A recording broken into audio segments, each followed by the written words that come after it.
Happened a while ago now when I was still pretty young. I'd say around 2010 to 2012 maybe. My family and I went to go and visit some family out in a more rural part of my city. It was pretty much the outskirts where there was still a lot of bush, but yeah, there were some people around. My parents would often go there to drink on the weekends while I just sort of hung out with my cousins, and considering that fact, we always slept over. Now, before I go on, let me paint a bit of a picture of the situation. Basically, they had a very long yard in length that was surrounded by fence with a deck in the back that stretched out long enough to see the main road out front. It had a small shed in the front yard, and behind the shed was their trampoline. I should add too that this shed was very small, and that you could look over it and see the main road in fact. Out on the main road was just a bunch of trailer homes lined up on the road that just sort of went straight for maybe a few kilometers. Anyway, it was about midnight and my cousin and I were on the trampoline just being kids. We were probably playing some made-up game, but my uncles and parents would often go out to the back deck to have a smoke.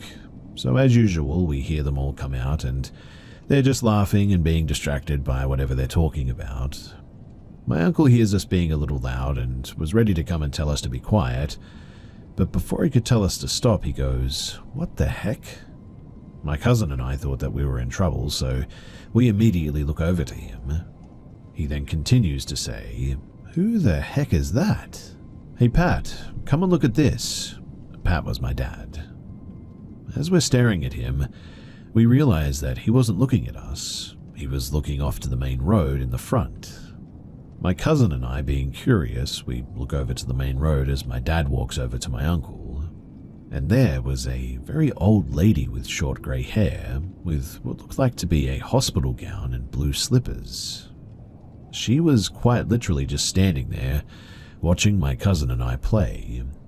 Since we were so distracted, I guess we never even noticed her, so I can't say how long she had been standing there for.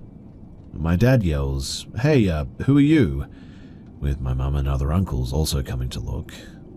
With that, she began to slowly walk away, and I mean real slow. My uncle tells us to go inside as they start walking towards the gate at the front of the yard to confront her. My cousin and I, being the little turds that we were, got off the trampoline but stayed to see the commotion. My uncle and dad walk out to the main road to find that she had just sort of, well, disappeared. They both say, "Wait, where did she just go?" Me being confused, I also walk out of the gate to see it for myself, and to my shock, she was nowhere to be seen. Like I said earlier, this road was just straight and pretty long, so their guess was that she snuck into somebody's yard, but with her being that slow and old, it was hard to make sense of it because all of these trailer homes had decently tall fences, and that was really the only way to enter. My dad then calls out, "Is anyone there?" and obviously nobody answers. I begin to get a little bit creeped out by this, and at that point, I must admit that I was pretty scared too. My dad and uncle take us inside and begin trying to make sense of what the heck just happened. My uncle, who lived there, said that he didn't recognize her and has never seen her around before. They ask us if we saw her there before, and we say no, but I explained that she was wearing like a hospital gown and slippers. We all thought how odd for an old lady in slippers to be walking around so late at night in a rural area like this, where a lot of coyotes come in and out of as well. I mean, surely someone that age would be asleep in her home, or if she wanted some fresh air, she'd just stay on her deck or something. There was just really no making sense of the situation, until my uncle said that the mental hospital was not far, but far enough for it to be quite a walk, especially for an older lady like this. They started speculating that, heck, maybe she'd escaped, hence why she was in a hospital gown. I mean, maybe she did live in the area but had dementia or something.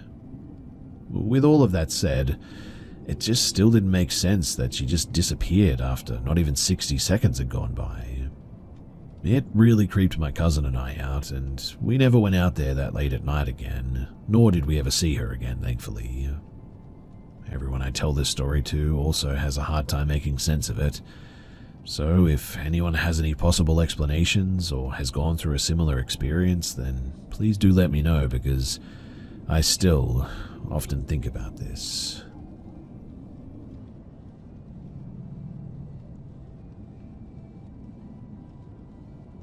So me, male and 28, my wife, female and 28, and my dog, male and 3, recently went to Red River Gorge, a state park in S.E., Kentucky.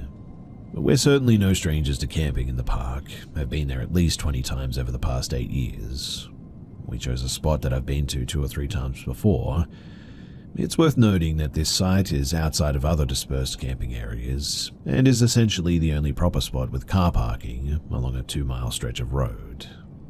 There is a dilapidated barn, maybe about a mile up from where we drove in, and a cemetery about a third of a mile in the opposite direction. Otherwise, though, it's a rarely traveled road, and we really saw no one all day, just an occasional car, maybe 1 or 2 an hour. The spot is at the base of a 30-foot incline that a 4x4 could handle. Our SUV was parked horizontally at the top, blocking other vehicles from descending. From there, it's about 30 yards into the campground, with another slope leading to the river's edge and the swimming hole. Now, the day went great. We spent time near the beach, letting our dogs swim, then did typical camping activities like hiking, foraging, chopping wood, throwing the hatchet, and enjoying a few beers. Once sunlight began to fade at around 6:30, we started the fire and began cooking dinner. As darkness fell and the last light disappeared, we heard the usual sounds of squirrels rustling, things falling into the leaves, which spooked my wife a bit, but we didn't think too much of it. Then at about 9 p.m., sitting around the healthy fire and listening to music, we heard like heavy shuffling in the leaves. Definitely something large or heavy at least. It seemed to be coming from the direction of the road, I would guess, about halfway between us and our car. I stopped the music, and after about 10 seconds of dead silence, we then heard the shuffling again. Before I could call out, though, we heard this strange and unnatural noise, something like a throttling, ascending pitch mixed with a shriek. Neither of us can verbally describe it, and I can confidently say that I have never heard anything like it before. Whatever it was about 20 to 25 feet away, just outside the reach of my headlamp.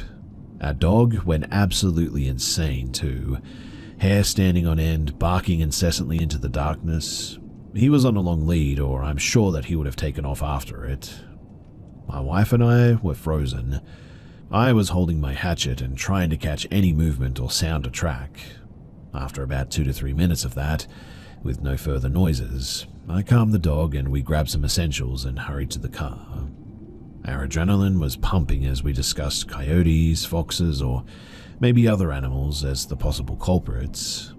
I didn't want to mention the possibility of people, as that would have heightened the paranoia, I guess, but we eventually passed out after about an hour, but I spent the rest of the night in and out of shallow sleep, feeling very uncomfortable both mentally and physically. Now, at around 3 in the morning, right next to my head, I swear that I heard a singular knock on my window, like someone tapped the glass with one knuckle. My wife didn't wake up, and I scanned the outside of the car, but I didn't see or hear anything. I struggled to doze off again, and my heartbeat was rapid. When we finally got the first light at around 7 a.m., we cooked breakfast, packed up our campsite, and we got the heck out of Dodge. Also, I did check, but there were no prints or anything out of any sorts with our remaining belongings either. What's strange to me, though, is that after hearing the noise, we heard no additional heavy shuffling from the source. With our dog barking so aggressively, we probably should have heard whatever it was moving away. We have looked up various animal noises native to the gorge, and nothing even remotely resembles what we heard.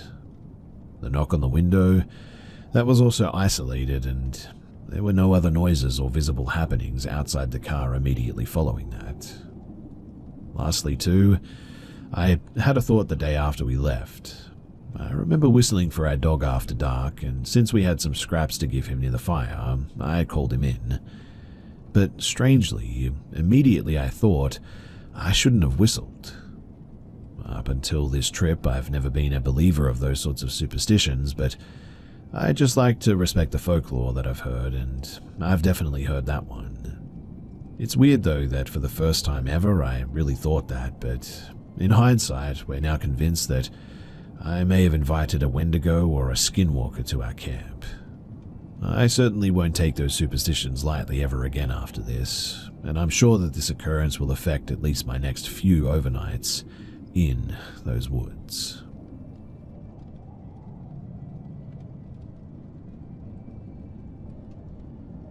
I work at a retail grocery chain, and in the store there is a liquor department which is sectioned off from the rest of the grocery store. I was working in that department when a man came in.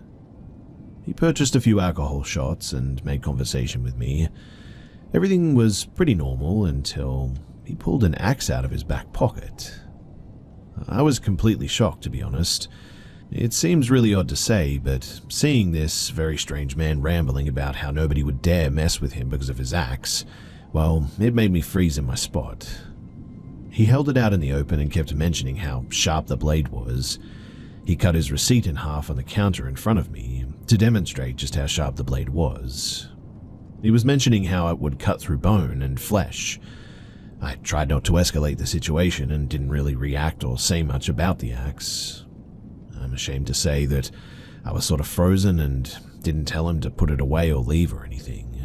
I wanted to keep everything calm and get him out as quickly as I could.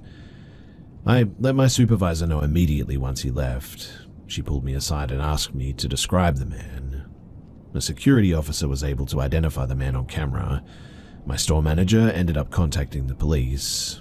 I gave a police officer my recounting of the events, and he informed me that he spoke with the individual outside in the parking lot and that they would be trespassed from the store.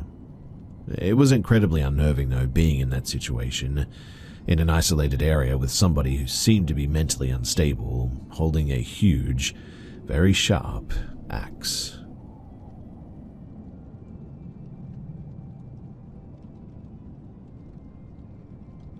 So I'm 21, and I'm not sure if gender really matters to this story, but I'll say it anyway, I'm female.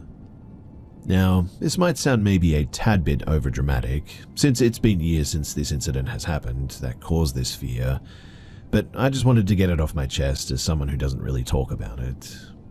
I personally found this encounter super creepy, especially getting older and being able to look back on it all. I've learned a lot from it, so maybe sharing it here, what happened, could either guide others to stay alert that it could happen to them, or at least know the signs. So I live in rural Ohio, and there's not much that goes on here. We don't live in the best area either, with lots of druggies and pedos. Just if you have kids, you really shouldn't live around here, basically. When I was younger, we didn't really worry much about anything happening to us or questionable things due to the fact that our family is known in this area. And my grandpa was a known cop for many years and was extremely respected, and people knew that he would fight over us. So, nobody really messed with us. We also lived around multiple other children our age. It also wasn't uncommon to let your kids run around by themselves before nighttime because our neighborhood essentially relied on each other and the other kids to keep each other safe, and it worked for the most part. We also knew what people to stay away from, and they knew to stay away from us as well. So, when I was in middle school, the bus ran at 7 a.m., and we would have to be at the end of our long driveway by that time to catch the bus on time. This happened during the winter, and our bus tended to be late sometimes and would reach us around maybe 7:05 to 7:15 at the latest. But we made sure to be out at 7 a.m. just in case they were on time. It was me and my two cousins. One was 4 years younger than me, and the other was a year older, but we were in the same grade.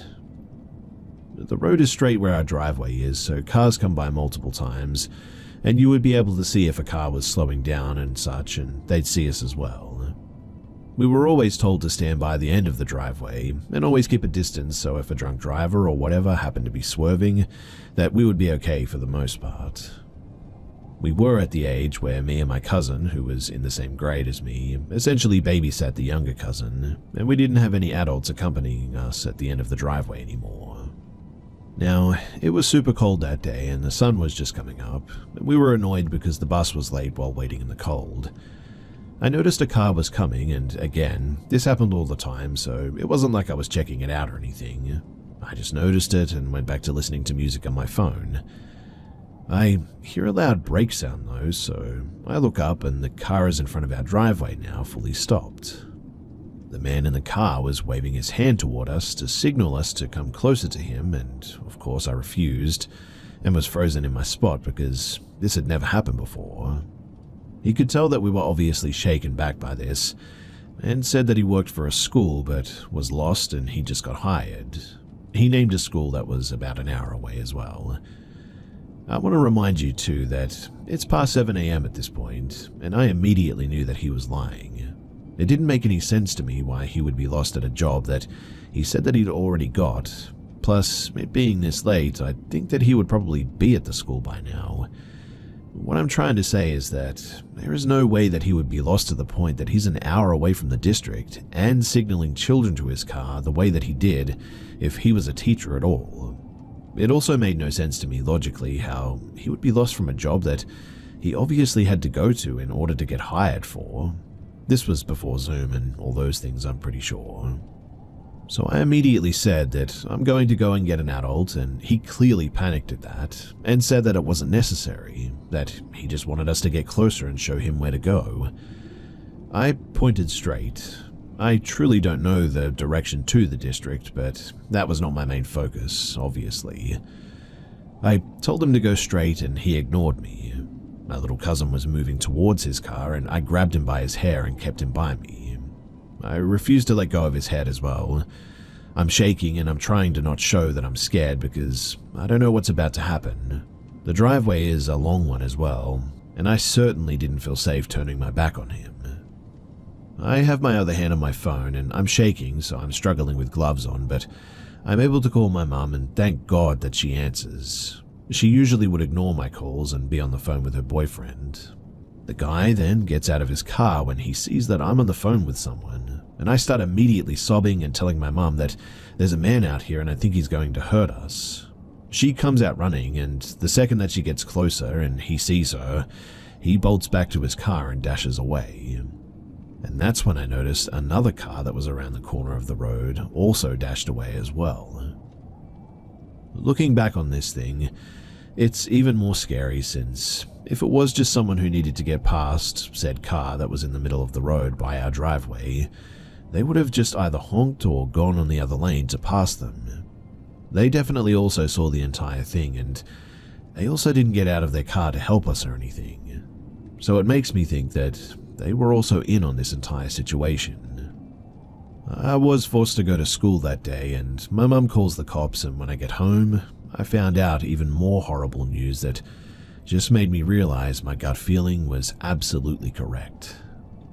My mum told them the car and how it looked and such, and they found an abandoned car that matched her description just up the road. So they found who it belonged to and eventually found out that he was not a school teacher. He worked on the barges, and the cops said that they thought that it dealt with sex trafficking from the looks of it, and they didn't even catch him since they already left on the boat or whatever. But quite honestly, who knows what would have happened if he had got one of us. I'm assuming that we would have been on that boat and, well, horrible things would have happened. It still makes me angry that he was never caught and possibly other kids were victims of this. It's terrifying, and to this day I refuse to go near that road. I still have reoccurring nightmares from time to time about the whole situation. I'm always on alert now too, which I most definitely should have been more alert back then. But hey, I was just a kid and clearly didn't realize how it would have affected me in real time.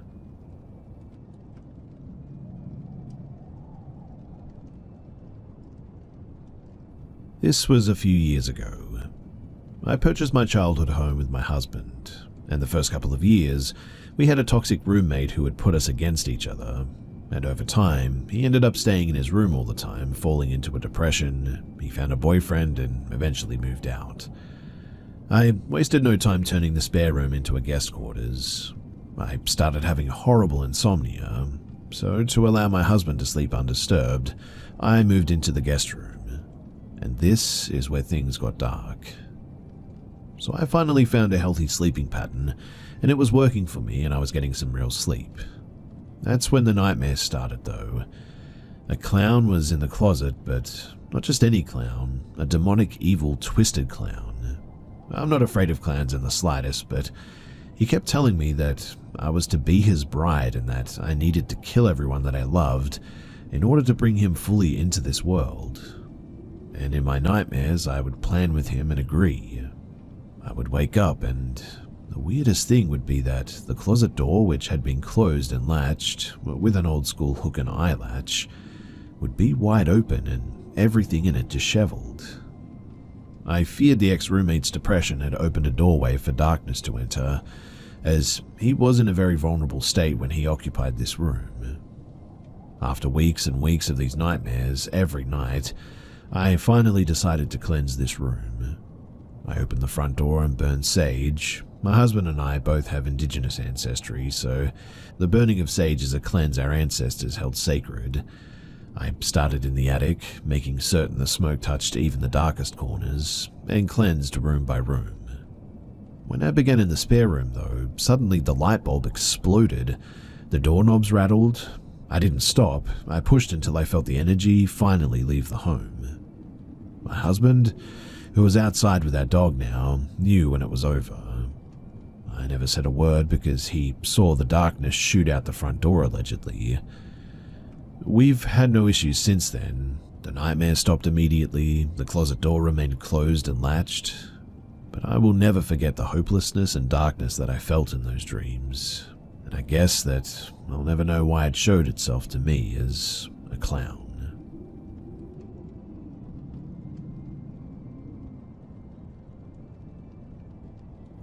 Back in 2009, 4 friends and I were walking home from a basketball game in the suburbs that is near our neighborhood. It was around 8 p.m. and it was pretty dark. There were 2 ways to go in my neighborhood. The first one was the shortcut, which consisted of cutting through the middle of an abandoned paintball park in an open field, and it will take around 10 minutes to arrive to our homes. The second was the long way, which takes 25 to 30 minutes walking in a bright area, surrounded by houses and endless illuminated roads that finished right on the entrance of the abandoned park, and then 5 minutes of walking in semi-illuminated areas again. We took the shortcut though, like we did every time, but this time everything was quiet, no animal sounds. Abandoned dogs took shelter here all the time, so that was odd not to hear them. No cars sounding from anywhere nearby, and it was just pure silence this night. One of my friends decided to just start talking about how it must be really cool to play Ouija boards in the middle of the field as a bit of a joke. We tell him to shut up collectively because we were a little bit on edge, and we all see the entrance of the park and we all start getting less stressed and start talking again. We were about 100 feet from the entrance when we all hear and feel stomps coming from behind us. But not regular stomps, heavy stomps, almost like an elephant or a bull running. We look back and there was this strange-shaped creature with really dim red eyes at first, looking completely dark, but as it got closer it was sort of greyish and charging toward us. We collectively looked at each other and we ran as fast as we could toward the entrance, and we managed to get out of there. While walking, there is a part of the street that briefly overlooks the field, and we all looked to see if we could see anything down there, but all we saw was dim red dots looking directly at us, we think at least. We all went home, and the next day we tried to figure out what actually happened. 4 out of 5 of us can confirm this story, and sadly one of my friends passed away a couple of years ago. I also moved, but have to travel every weekend through that area to visit my family. And whenever I go by that place, it still gives me the creeps going through there at nighttime.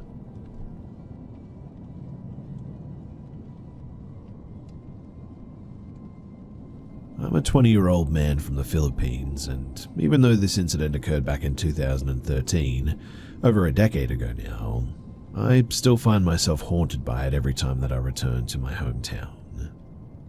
At the time, I was just an 18-year-old college student, It was the night of our department's socialization party, which had wrapped up at around midnight. As the only one among my friends with a car, I had always taken on the role of the designated driver.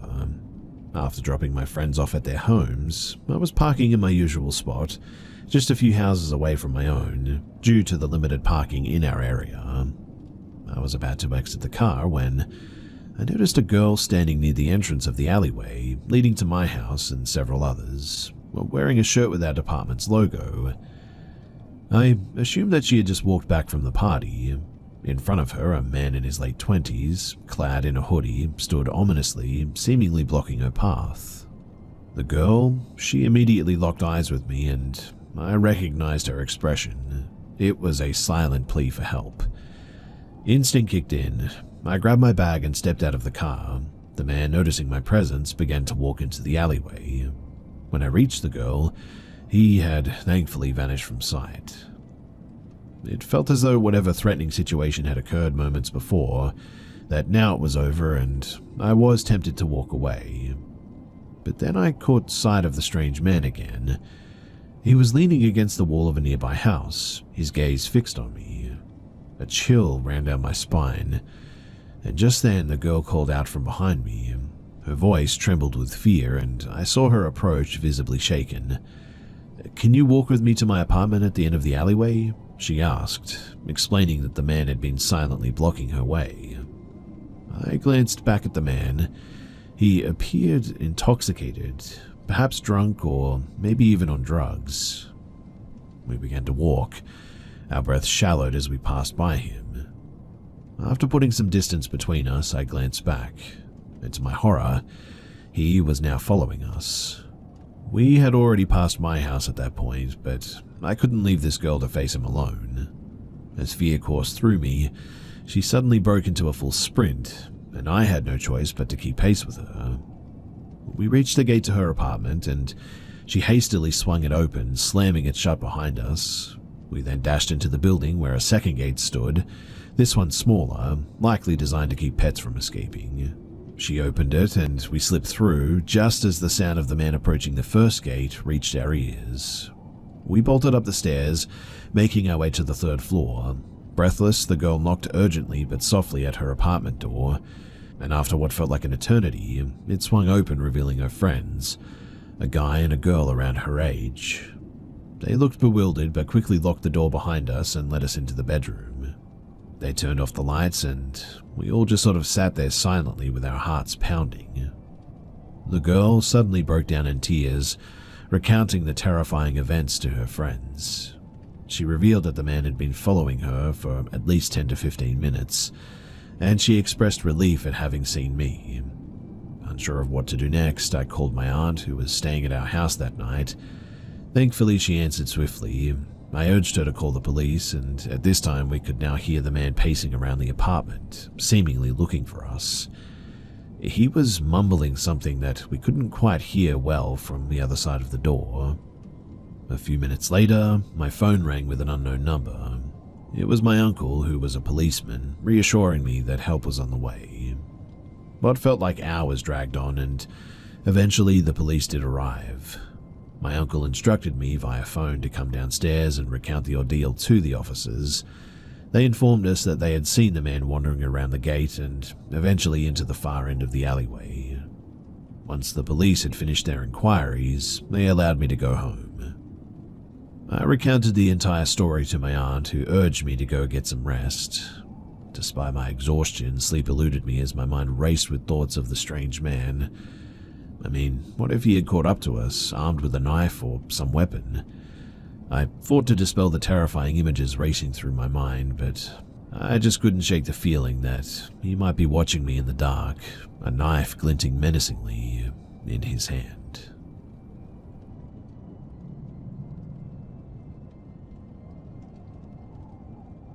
So my boyfriend has a friend that is about 60 years old that owns a house that was built around the 1800s.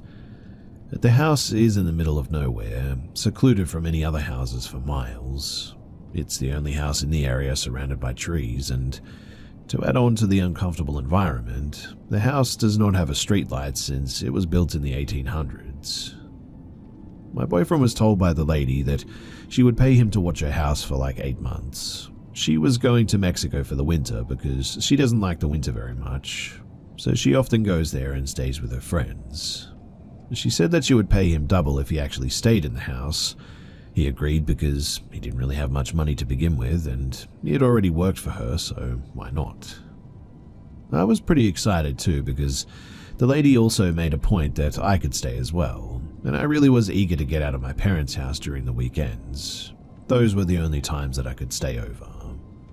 My boyfriend started staying the night before me though, and he would always come over to my house and tell me that he's going crazy at the lady's house because he feels dread and like he's just unwelcome there.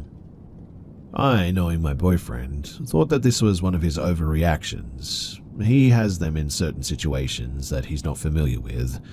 So I told him that I'm pretty sure that it was fine, but man, I was so wrong. So the first weekend I stayed there, it was okay.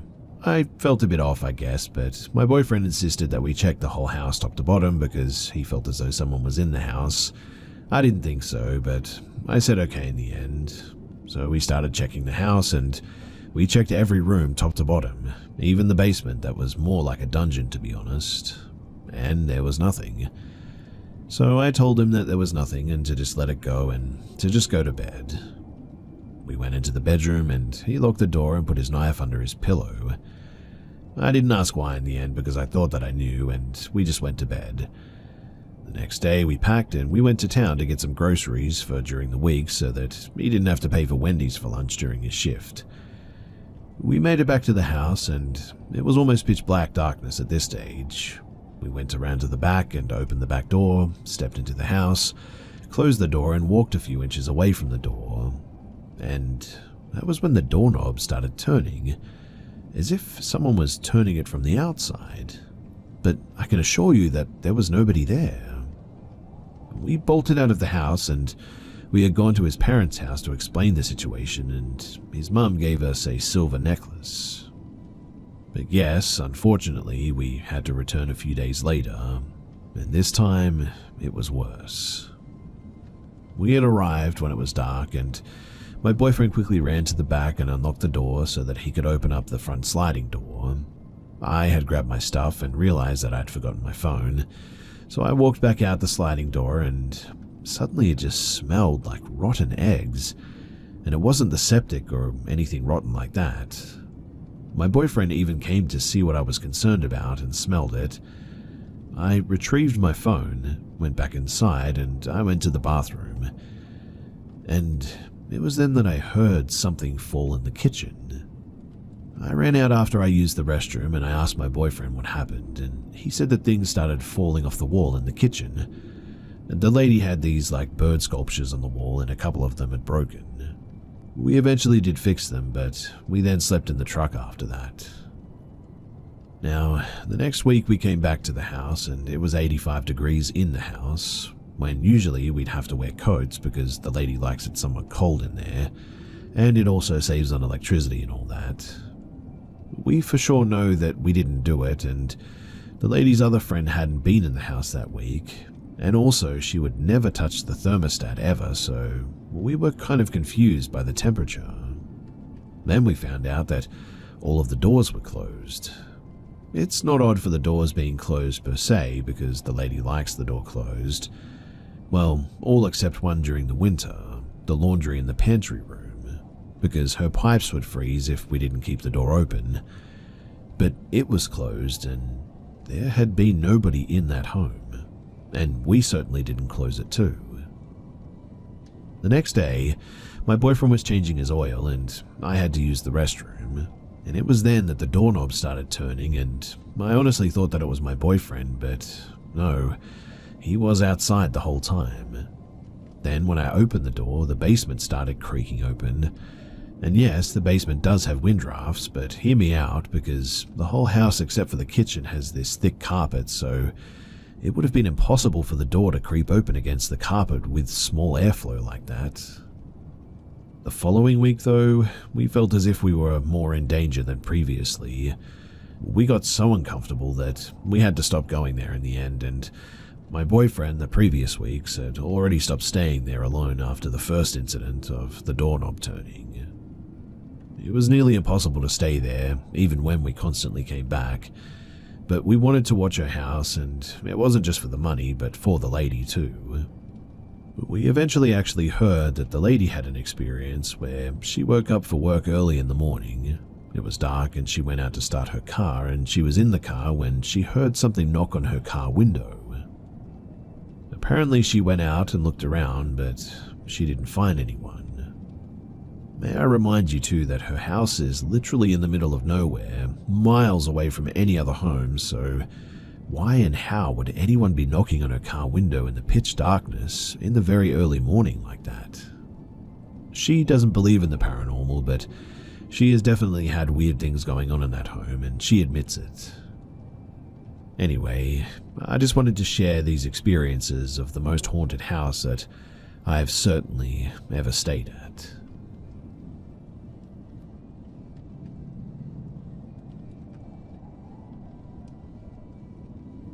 So before I get into the actual experiences, there's some important context that I need to get out of the way. I work part-time as a cleaner at a clothing outlet. The actual building is huge, but only about 40% is the floor where we sell clothes and such. The remainder of the building is office space and sort of this huge warehouse, I guess. Most of my co-workers have stated having experiences when walking into the warehouse portion of the building, which is kept dark most of the time, as when I come in, everyone who works back there has usually gone home. Now, the important part of this warehouse is that after walking into the warehouse past this metal gate, to the immediate left is the building's custom embroidery station, and to the right, there are two industrial dumpsters. In front of the gate, separated by a portion of the warehouse, is a long hallway containing the offices and employee bathrooms. And this hallway is always kept lit and goes all the way to the back of the main warehouse. So, the actual encounter that I wanted to talk about is that it was the middle of my shift and I was going to the employee bathrooms because I didn't want to hold up the ones on the actual floor. I walked to that long hallway that I mentioned, and I looked down into the dark warehouse, which is only partially illuminated on the other end by the light from another hallway. And that was when I see it. There are racks full of clothes at the other end. I myself am about 5'9", and these racks are about a head and a half taller than me, so I'd put them at about 6 to 6'2" in height. But there is something standing, barely illuminated at the end of that hall, poking what must be its head above the racks. It's like when you see a shadow moving out of the corner of your eye, but instead I was looking dead at it. Its head was amorphous, a blurry shape, but it was easily taller than these racks, when I immediately see it pull back an arm from beside the rack and duck away out of sight without a sound. Two of my co-workers, one of which being brand new and the other being my manager, both reported having an experience exactly like this too, seeing something duck away out of sight. There are plenty more experiences that I've had in this back warehouse, but this one has been the one that's always been nagging me the most. So, is anyone familiar with what this could have been? This same building's been a clothing outlet since way before I got my job, easily since a few years before 2000. All of us employees who have encountered this specific thing have just been calling it the ghost, but quite honestly, we have no idea what it actually is.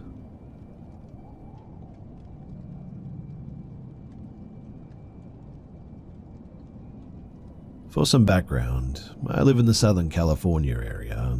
I've always been a little bit sensitive to paranormal things, but on this one, I'm completely stumped. After I graduated college, I had to move in with my parents for some time. I'd been there since, but it hadn't been too long, and I haven't spent much time in this house prior to this. It was bought while I was in college, so only holidays really. But in the last couple of months, I've had a lot of paranormal things happen, such as doors closing, hearing noises, shadow figures, etc. What I would call the basic paranormal activity for someone sensitive to this, that's what's been happening to me. My boyfriend has had and witnessed several of these things happen as well, and this past weekend, it all sort of came to a head and there was more weird activity than normal. For context, my family has been out of town and it was just the two of us. The first experience this weekend, maybe around 11 p.m., I went to turn off the lights around the house and I 100% was sure that this very tall, dark figure was just kind of standing there. Being sensitive to this stuff, it didn't necessarily surprise me to see something, but it surprised me to see something so clearly in this house, particularly since it's usually just noises and a few shadows here and there that you sort of see out of the corner of your eye. And this, it definitely shook me a little bit. Caught off guard, I should probably say, since I just ignored it and eventually I just went to bed. The second event, though, was the following day. My boyfriend was in the garage working on something and I was in the kitchen cooking dinner. The way that the house is set up is that the kitchen and the living areas are on the second floor. As I was cooking out of the corner of my eye, I saw my boyfriend come up the stairs and go into the laundry room. It was definitely him. I mean, I didn't see his face, just the back of him walk in there, but I could tell that it was him. I called out, letting him know that I had put his laundry in the dryer already, assuming that that's what he went in there for. But I got no response. So I figured that he probably had headphones on and I just sort of continued cooking. I didn't see him go back down the stairs, but I thought that I'd heard him going back down there, so I just chalked it up to, again, headphones. Anyway, about 20 minutes later, he comes back up and I asked if he heard me talking to him. And he told me that he hasn't been upstairs since I had started cooking. We back and forth on this and, well, you get the picture. I mentioned both of these events as maybe, well, they're related in some way or something. There isn't too much activity in the house other than what I mentioned, doors closing, weird noises, etc. I've only personally seen shadow figures every so often and just sort of peeking around things in this house. I had never seen something stand before me like that before. My best guess was maybe a mimic.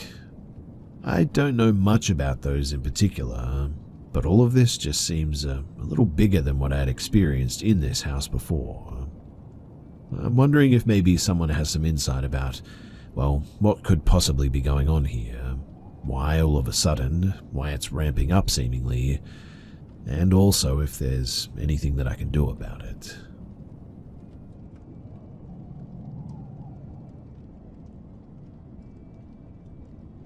This happened in 2018 in Germany. So I was walking my dogs on the usual route that I take pretty much every day. You basically walk out of the city on a road mostly used by farmers to get to their fields, and it was a windy but clear day. Now, the first thing that I'd noticed was that my two dogs, both labs, didn't want to go any further. This is highly unusual because they're always excited to go on a walk, and they've never done that before or ever since then.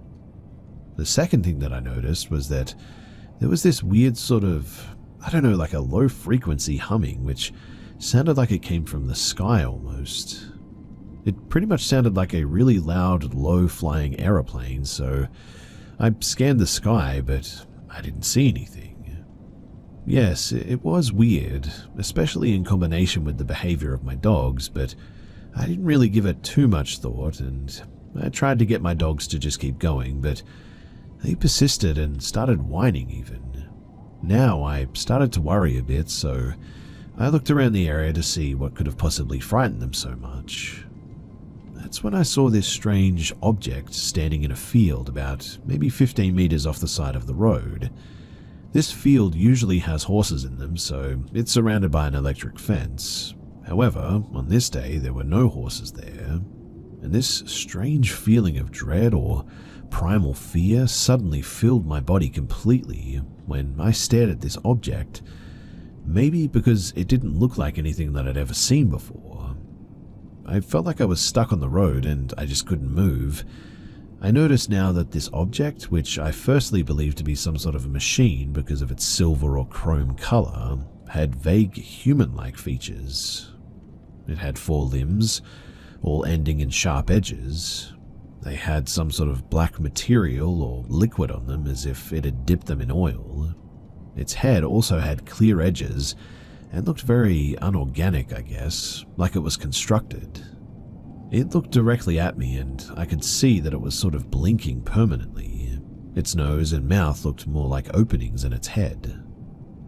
The longer I looked at it, the more strange things I noticed and the stranger I felt myself, like I was looking at something so foreign to my understanding of the world and life that I was about to fall apart. On top of its head too, it had this sort of cone-like structure cut out of the very top where some sort of orb was. It looked like a perfect golden ball and it was reflecting the sunlight. I also began to notice maybe the weirdest feature of this thing was that it was extremely muscular. Still, it looked more like a shell in which muscles were carved than actually organic matter, I guess. I also saw what looked like cables on its upper body and arms, as well as stripes on its arms and legs. As embarrassing as it is, I honestly felt like I was about to wet myself, so I tried with every fiber of my being to turn around, and when after about 30 seconds I could move again, I ran away as fast as I could, with my dogs following quickly behind me. I did tell my parents and brothers, and together we checked the spot again, but when we got there, it was gone. To this day, I genuinely hate myself for leaving my phone at home because even though my parents say that they believe me, I get this weird feeling that they actually don't. I actually went to therapy about this encounter because I was really struggling with what I'd seen. I've never had any other kind of hallucinations in my life. I've never taken any drugs and I don't have any mental illness, which could explain what I saw that day. I cannot rationalize it, and it made my already bad anxiety feel much worse. It felt like I saw something which I just wasn't meant to, something which my brain just couldn't process. Now, 6 years later, I'm better, but still think about what I saw basically every day. I still live here, and that spot is only a little ways away. Sometimes I go on walks there, but always with my brother, and every time I hear an aeroplane, I get really uncomfortable and make sure that it's actually a plane. I even downloaded the app Flight Radar to make sure that there was actually a plane in the area when I hear one. The reason that I'm sharing this now too is that I'm hoping to find out if anybody else has seen something like this. Maybe somebody has experienced something similar to me, and if so, then please do tell me because I would love to know that I'm not alone.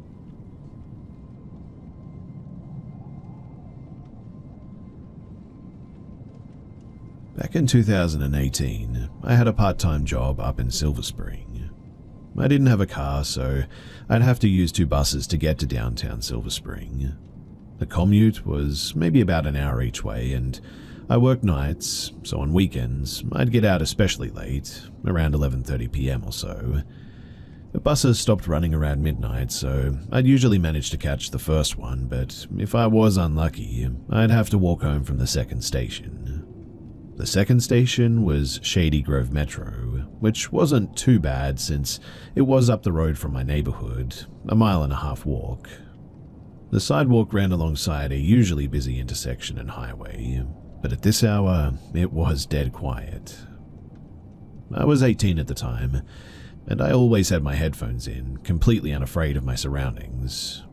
Well, that was until this encounter. So halfway through the walk home, I was about to cross a large intersection when a lone car drove past me, went a little further up the road, and then stopped, opening its passenger side door. I didn't think too much of it at first, assuming that someone was getting dropped off. Montgomery County is generally a safe place, so I didn't feel any immediate concern.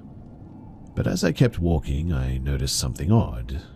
No one was stepping out, and the inside of the car was deathly black. Like, you couldn't even see any glowing knobs, a radio, Apple Play, nothing. The normal car lights that it usually turn on when you open a door were turned off or just didn't have any. I tried to make sense of the situation. Was this a taxi or an Uber stopping to see if I wanted a ride? But there were no markings, stickers, or anything on the car that indicated that it was a taxi or an Uber. Maybe it was an acquaintance offering a lift.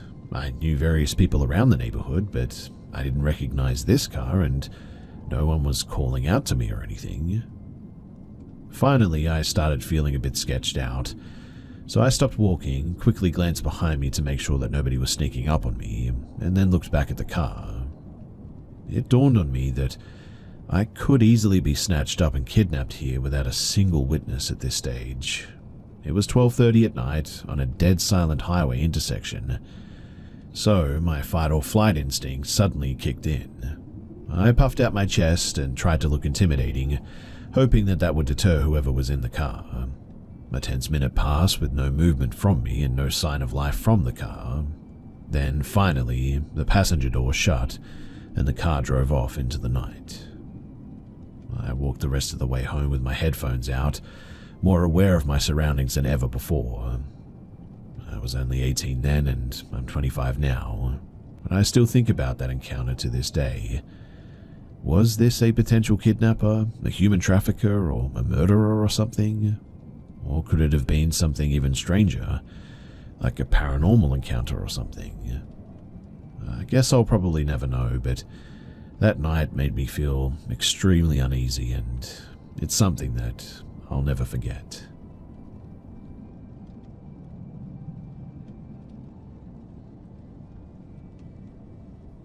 So there were around 7 of us, and I once invited my classmates after school to play a game of hide and seek in the college that my dad used to teach at. They didn't have their own building, so they rented out one for 2 levels of an office building, so there must be some history to it or something. There were still some college students around, so we decided to play in an area in the far end of the building. We chose the seeker and then we started the game. Since there is just a limited space where we could play, we decided to all hide together in one room. It was a rarely used computer room at the end of the balcony hallway. The others, they hid under the tables and even above them, since every table has a sort of separator for privacy and can keep them hidden. So me and my classmate Kurt, we did the same. We both went under the table and there was another classmate hiding in front of us facing us so we could all see each other. Kurt went under the table with me and was sort of giggling the whole time curled up, covering his face like in a sulking position. It was then that I noticed, though, that he was weirdly pale. He was brown-skinned. I asked him to quieten down, but he just wouldn't listen. I was shaking him, trying to make him stop, and he just kept giggling until the seeker found all 3 of us. After we got found, we went out and stood up, and there we saw our confused classmate Kurt, confused as to how he was found by the seeker under the table sitting beside me when he was actually on the top of the table, curled up, and was not sitting with me at all. We were all confused, so we looked under the table where we hid, and there was nobody there. I asked our classmate hiding in front of us if he saw him hiding with me, and he confirmed that he saw him giggling in a sulking manner. We both couldn't see his face, but the rest of the appearance was all exactly like Kurt, like the Kurt that we know. We asked the seeker how he saw everything, and he said that he never saw anybody on top of the table, but under the table were me and Kurt. We were both there. After a moment of realization, we ran out of that room as fast as we could. They went home and I stayed at the room where my dad and his co-teachers are. After I told them what happened, they told us that apparently a student from some past college, who unfortunately self-deleted, he was at the balcony in front of that room where we played in.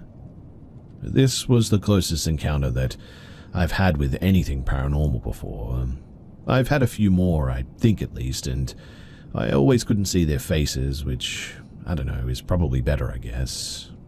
Still, it's really just so unreal to me, and I always think about how something like this is possible. It makes me somehow feel glad that I was not the only one who saw it, because, quite honestly, if I was, I probably would have thought that I was hallucinating or that I was going crazy.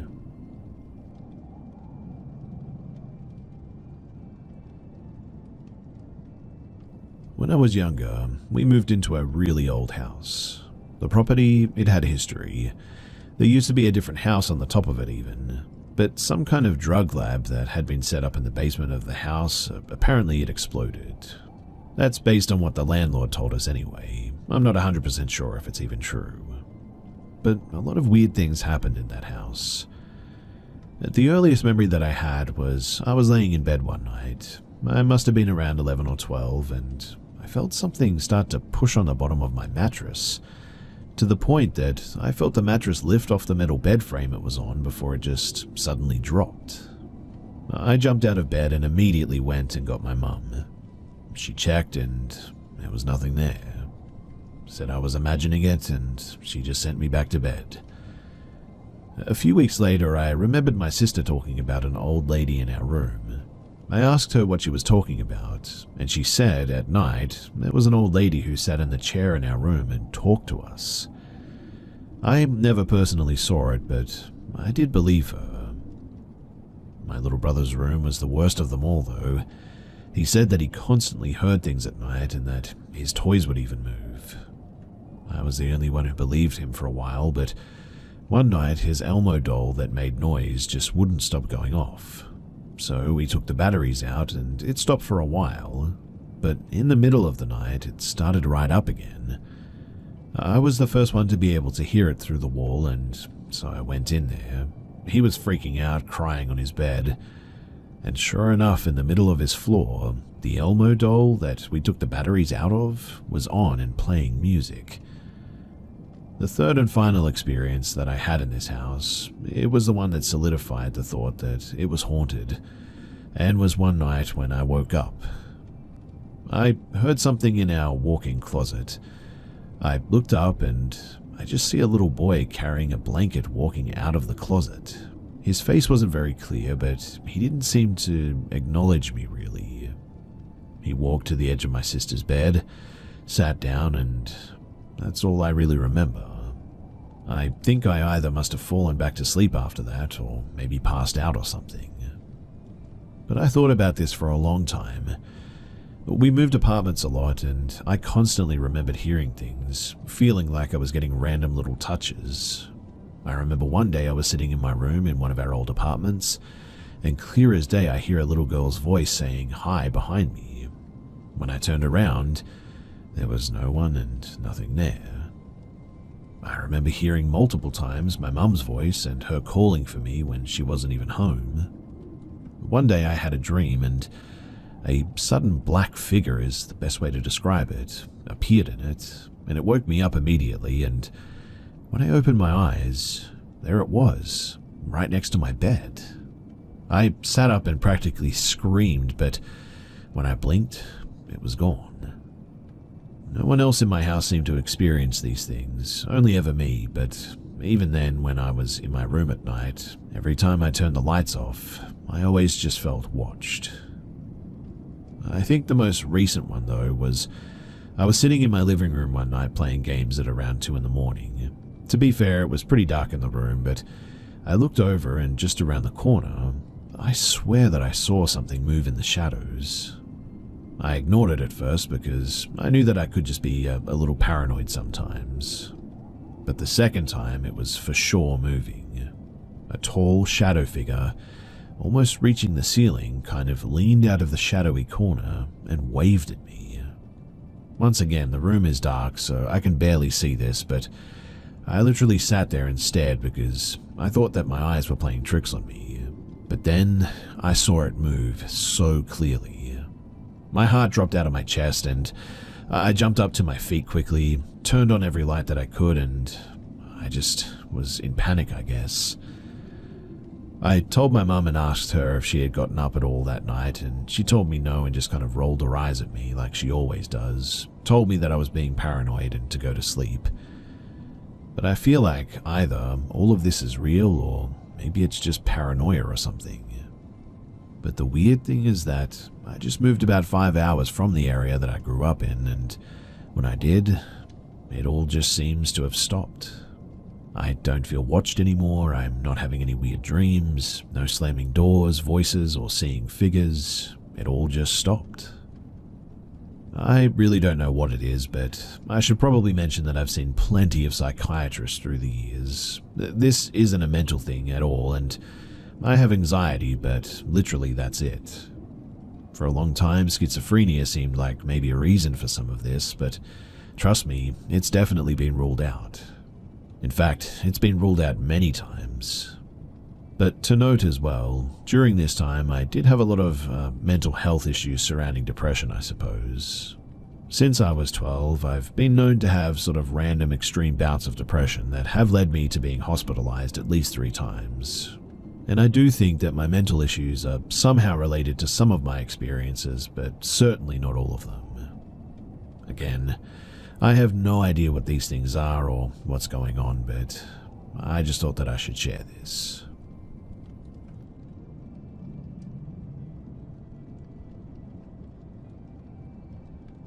I lived in the Appalachian Mountains my whole life, where the woods are thick, tangled, and full of mystery. Growing up there felt like stepping back in time. We had no cell phones or gadgets to distract us, just the endless expanse of forest as our playground and our imaginations as our guide. My best friend Madison and I would spend hours exploring the dense woods behind my house, following animal tracks, climbing trees, and discovering hidden creeks. In autumn, when the leaves turned fiery shades and fell, revealing clearer paths, we'd push a little deeper each day. We'd mark our bases in the most secret nooks we stumbled upon, pretending that we were the first explorers to find them. But no matter how brave we felt, we always stayed close enough to see my house in the distance. Until one day, when the forest just felt a little more inviting, a little less ordinary, and curiosity must have got the better of us. So we brought some twine and some other supplies that day, winding it around tree trunks so that we could find our way back. We kept walking, deeper than we'd ever gone before, until we reached a strange old tree that sort of split in two, like a giant slingshot rising from the ground. Right next to it, half hidden in the hillside beneath a pile of leaves and branches, was a rusty handle. As we brushed away the leaves, we realized that it was attached to a heavy wooden door, embedded in the earth as if it had always been there, waiting. Hearts pounding, Madison and I both tugged on the handle, and the door finally broke open, revealing steps leading down into pitch-black darkness. Madison looked at me, unsure, but we felt compelled to go down and check it out. Maybe it was the mystery or the thrill of finding something forgotten like this. Whatever the case may have been, we didn't hesitate. The air down there was thick and damp as we descended. When we reached the bottom, we found ourselves in a cramped room. In the middle of the floor lay a single worn photograph. I held it up to our flashlight and froze. It showed 2 children, both girls, standing in front of a house that looked eerily like mine. The girls' eyes were so dark and their grins twisted, a little too wide almost. Madison and I looked at each other, sort of panicked, and then we bolted back up the steps, leaving the photo behind us. When we reached the top, we looked around, and that was when we noticed that our path of twine was gone, as if someone or something had unraveled it. We blindly ran back through the forest, finally reaching my house. We burst through the front door, breathless and wide-eyed, my parents immediately noticing that something was wrong. We tried to explain what we found: the strange door on the hillside, the steps, and the photograph. My mum's face tightened with concern, but my dad, always the skeptic, shook his head and sort of laughed at it. But when he saw that we were serious, they agreed to come with us, though I could tell that they thought that it was just a kid's overactive imagination. With my parents in tow, we spent what felt like hours retracing our steps through those woods, following what we remembered of the path. We finally spotted the twisted, slingshot-shaped tree standing exactly where we'd found it before, and at that, my heart leapt. But when we scoured the area around it, there was no sign of the door anywhere. No rusty handle, no disturbed leaves, just bare earth and untouched forest floor. It was like the whole thing had never even existed. My dad muttered something about kids and their stories, but as we walked back home, I caught a worried look in my mum's eyes. Madison and I exchanged a glance too, and in that moment, we knew that we'd experienced something no one else would ever believe.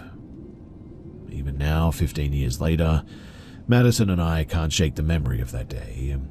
We've gone back to those woods more than once trying to find any trace of that hidden door, but it's as if it just never existed. We have no explanation for what we saw that day, no way of making any sense of it either.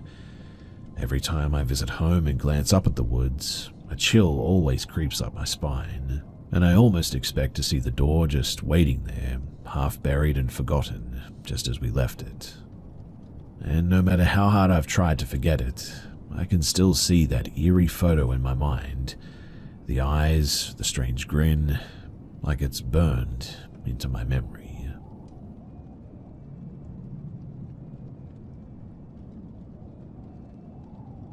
So there was a time in my life where I was running weed from Mexico up to Tucson. I was arrested several times, and this is what happened during the last time that I was arrested. So I was arrested and then spent some time in a federal cell in Tucson. I had a top bunk next to the guy that ran the 2-for-1 store. His name was Carl. Now, when I was in high school, I read a story in the March 4th, 1966 issue of Life magazine about a guy that killed some people in Tucson. He was called the Pied Piper, and his name was Charles Schmid. That article reported some details that stuck in my head, and this is important. So Carl rolls over one day and tells me he was out in the desert practicing with his guns. Carl was a hitman and that's why he was in jail. He tells me that he was coming back when he sees this girl along the side trail. She's wearing a bathrobe, and Carl describes it pretty much the same way as the article. And then Carl says that he can see the desert through a hole in her head. She's saying, help me, and he realizes that she's an apparition, so he walks on. Sometime later, he's going back out to shoot his guns when he sees some guys digging in the trail that he was on. Now, Charles Schmid was one of the only mass murderers that was ever convicted of a murder where the body wasn't found. After his conviction, he led authorities to the location of the body, which happened to be in or about the trail where Carl saw the apparition. Carl was a quiet and dead serious type. When you're behind bars, you get a feel for the types around you as well. You could tell that Carl played for keeps, and he wasn't the type to beat you up, but he would kill you. To illustrate that point too, there was an incident in the cell where something happened in a card game. One guy was facing off with about 6 to 8 Mexicans. The guy was a big, strong, crazy type, but only one guy. He called Carl to help him, and the Mexicans just sort of disappeared into their bunks. They would fight the crazy guy, but not Carl. He just had this aura about him. I had related this story a few times over the years, but I thought that it would fit here as well, so I thought that I should share it.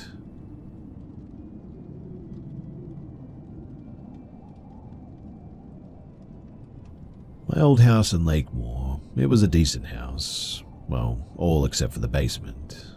Specifically only one side too. Now, my dad is not easily scared by much, but this was one of the few things that actually did. So when I was really little, I used to see this figure in my room every night. His name was Joe. Obviously, there's no person in the room, but I was absolutely positive at that time that I saw something. This happened 2 nights in a row, and then my dad finally noticed.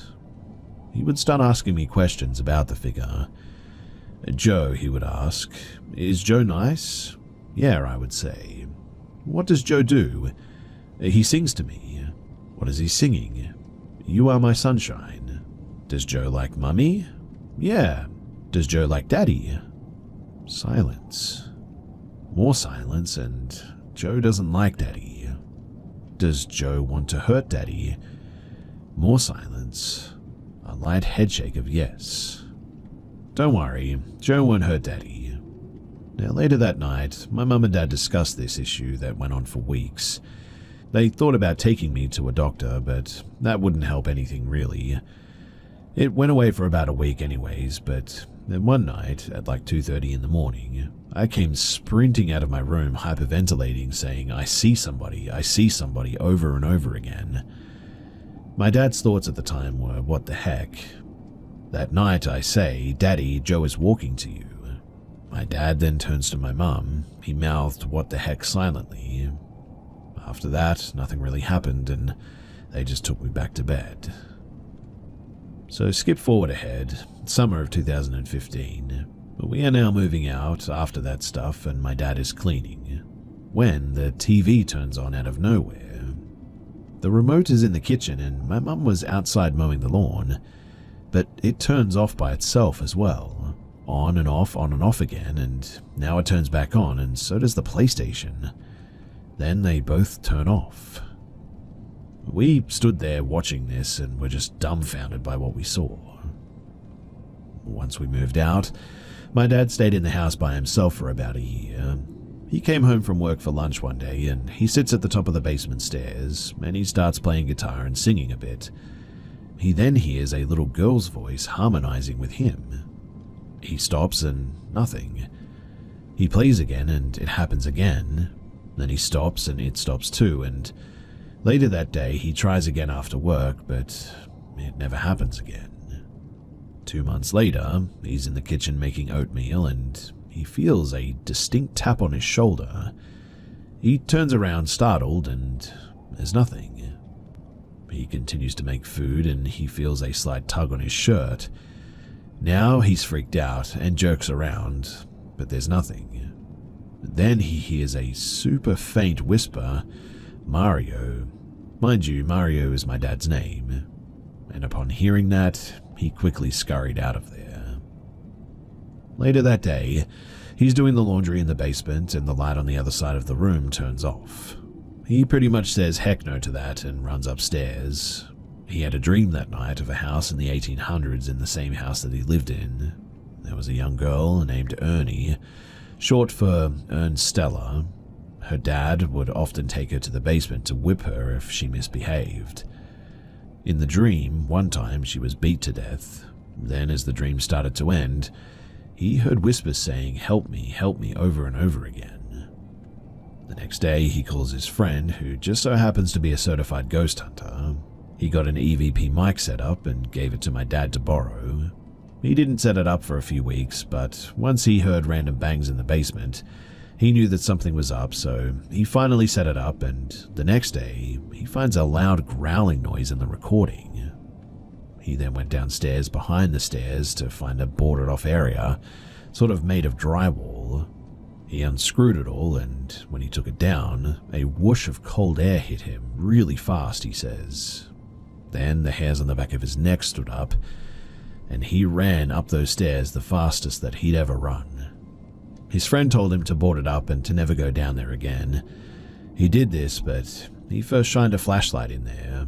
It all looked pretty well lit up until he hit one corner where, for whatever reason, it just didn't seem to light up from the light. He went down later to sage the space and write a Bible psalm on the wall to command whatever was down there out. The banging continued for several nights, though. Now, after all of this, one day he just had enough. He went down with Sage and started yelling random commands to get out like a maniac. And after that, surprisingly, nothing else happened. He went to get the records on the house because he was curious, and the only records is that it was built in the 1920s and that my parents bought it in 2010. Him and the agent both thought that it was weird, especially because they discovered that there were apparently records, but they went missing in 1999. The only thing that they found in that place is that the house was built on a Native American epic battleground in the ancient times. A lot of people died there and were buried there too, apparently. He eventually moved in with us after that, and thankfully, no other things have happened ever since then. Trauma is never a big deal until you are one with it. And honestly, I'm scared to death hearing all of the stuff that my dad told me. And I just really hope that it's all over now.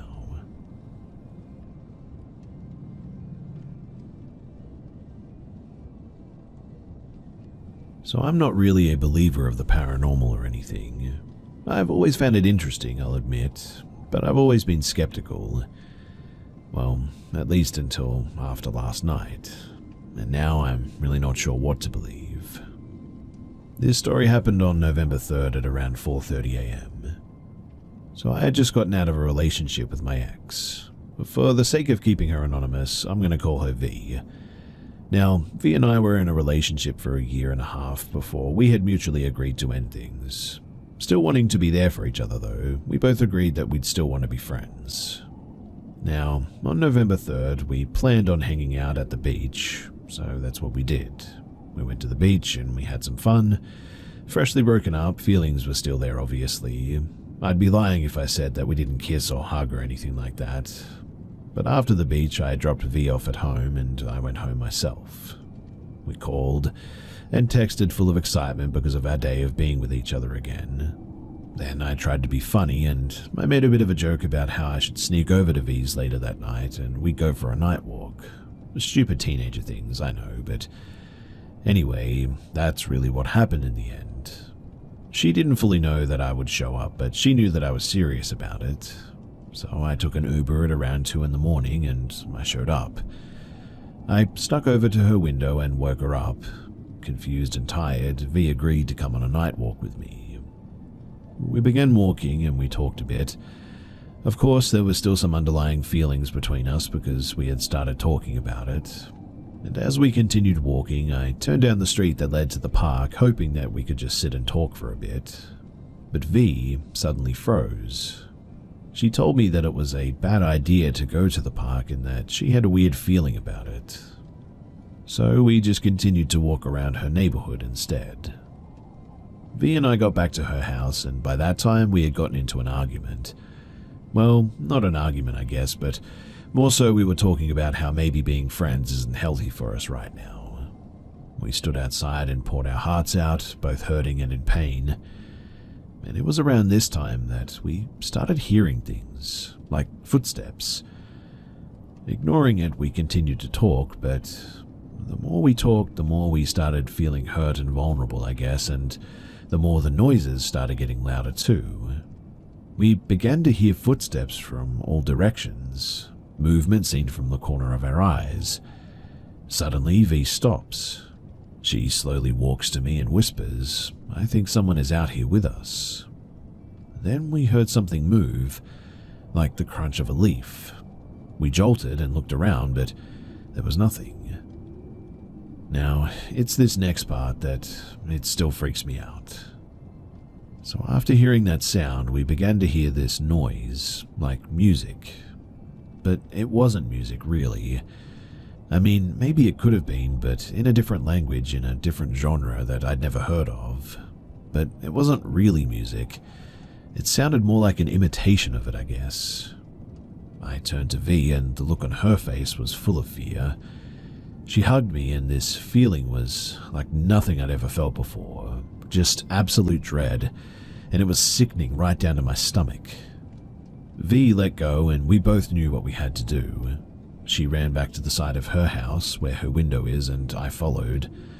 But the music, or whatever it was, got louder. I suddenly couldn't really think straight too, and all I felt was dread. As the music got closer, I told V to get down. And this is the next part of the story where I genuinely need some answers from. So I pulled out my small pocket knife and I told V to call the police. The music was now getting louder, and it was like almost an itch or an urge suddenly came upon me. Something was pulling me to it. Something in my brain was telling me to go to the noise, but I thought, why would I think that? It was really loud, like it was filling up my brain, and I just couldn't really think straight anymore. The only thing that I knew to do was keep V safe. The music sounded like it was only a couple of yards away from us now, and that something was there. I began to tell V to call the police, and she pulled out her phone and just sort of froze. I kept repeating myself, but she just wouldn't cooperate. The music got louder and I couldn't hear anything. V suddenly began to dial 911 and she stopped. V then turned her phone off and put it down. In that moment, I felt like it was over. The noise was getting closer, my brain couldn't think, I felt really scared and weak all of a sudden. I knew what needed to happen, but if it was going to approach us, I knew V was going to be kept safe. I knew what needed to happen. This instinctual feeling came out of me, and I don't even know if I was controlling myself or what, but I grabbed V's hand and I said, "You need to call the police now." And honestly, it looked like she had woken up from a trance or sleep or something. V opened her phone and began to dial the police, but when she did, it stopped. The noise stopped and the feeling just suddenly went away. The rest of the morning is a bit of a blur really, but we tried to describe what happened to the police, but of course they didn't believe us. I eventually called an Uber and I helped her back into her window. I went back home and we called. We tried to gather our thoughts and we came up with some sort of an explanation. It's later in the day now and quite honestly I'm still shaken up by this whole thing. I know that this is a really weird story and trust me, I know that it sounds crazy, but I would really, really love someone to clarify what the heck this was. So if you have any inkling as to what this might have been, anything at all, then please do not be afraid to share it because I would love to hear from you.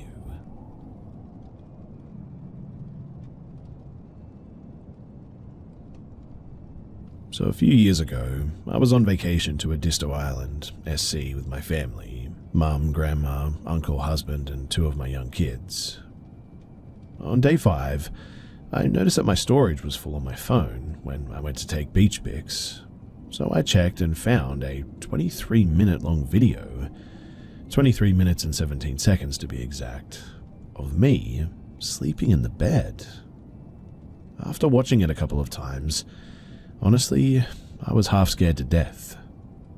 The video, it was taken super early in the morning. My husband was sleeping in the twin bed beside me, 2 beds in our room. I was in one and him in the other bed, while my kids were both in the kitchen with my other family members mentioned above. In the video, you can hear the voices of all of my family members in the distance, kind of being loud, but you can tell that they're definitely in a different room. The video zooms in on my hair for a long time, and at the angle that it had to be to film me. There's absolutely no way that it could have been me recording, is what I'm getting at. I mean, you can see me roll over and the whole bed moved when I do, yet the phone kept recording me and stayed completely still. It moved in a sort of weird robotic way when it did, while recording. So steady that I don't see how it could be even a person recording. It stayed on me most of the video, continued to zoom in and out on my hair. Then it slowly turned to my husband laying in the other bed, showing him sleeping, so it definitely wasn't him recording me. This also might be too much information, but I sleep in my underwear only, so I'm positive that it was not any family member trying to play a trick on me. None of them would have recorded me naked, and hearing them in the other room ruled them out anyway. We were staying in a condo on the 2nd floor up. Our doors were locked and it was a small room. I really don't see how someone could have gotten in, especially without waking us. Plus, they would have had to have been standing above me with my phone. It freaks me out. You can also hear me starting to wake up near the end of the video, saying my husband's name while I'm sort of half asleep, telling him, "You know we need to get up soon, right?" Followed by, "I'm freezing." I've thought on that so much too. I really have no way to explain this. I don't really believe in ghosts enough to say that it could be something like that, but I just really can't explain it. It still gives me chills, and I can no longer sleep with my phone beside my bed since it happened, unless it's on a charger, but I don't know why that seems to give me some peace of mind, but for whatever reason it does. I genuinely believe now more than ever that I will forever be trying to understand what this experience was.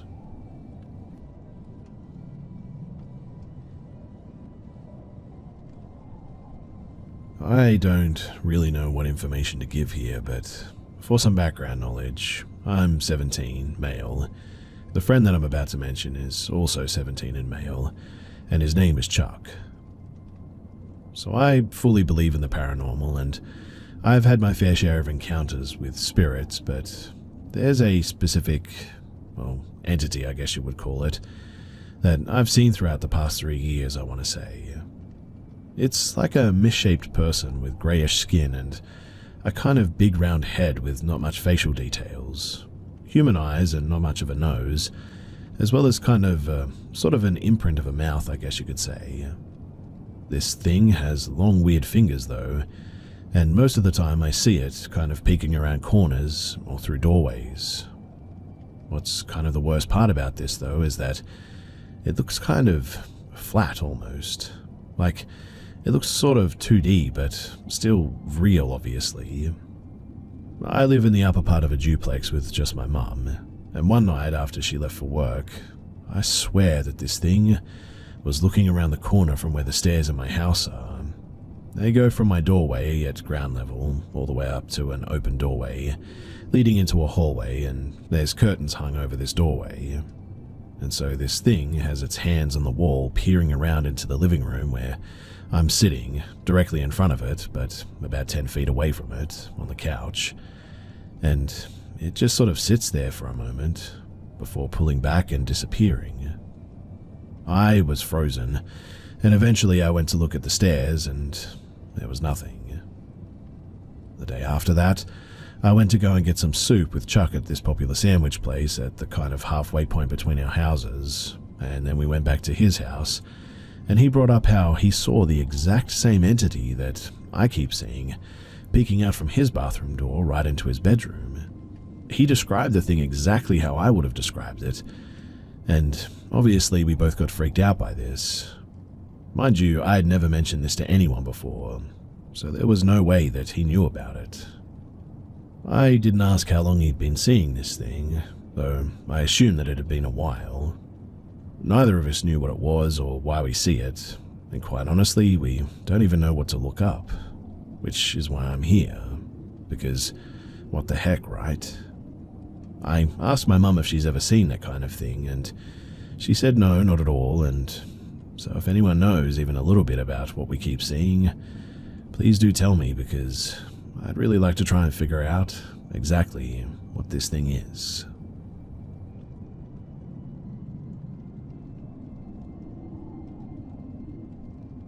This happened some months ago now, precisely on the 5th of November.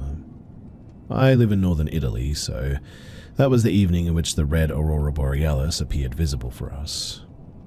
I was chilling at home after a long day when one of my friends calls me and asked me if I wanted to go and try to see the aurora with him. I said sure, because I'm always up for an adventure, and from where I live on the top of the mountain is circuit like 1 hour in a car.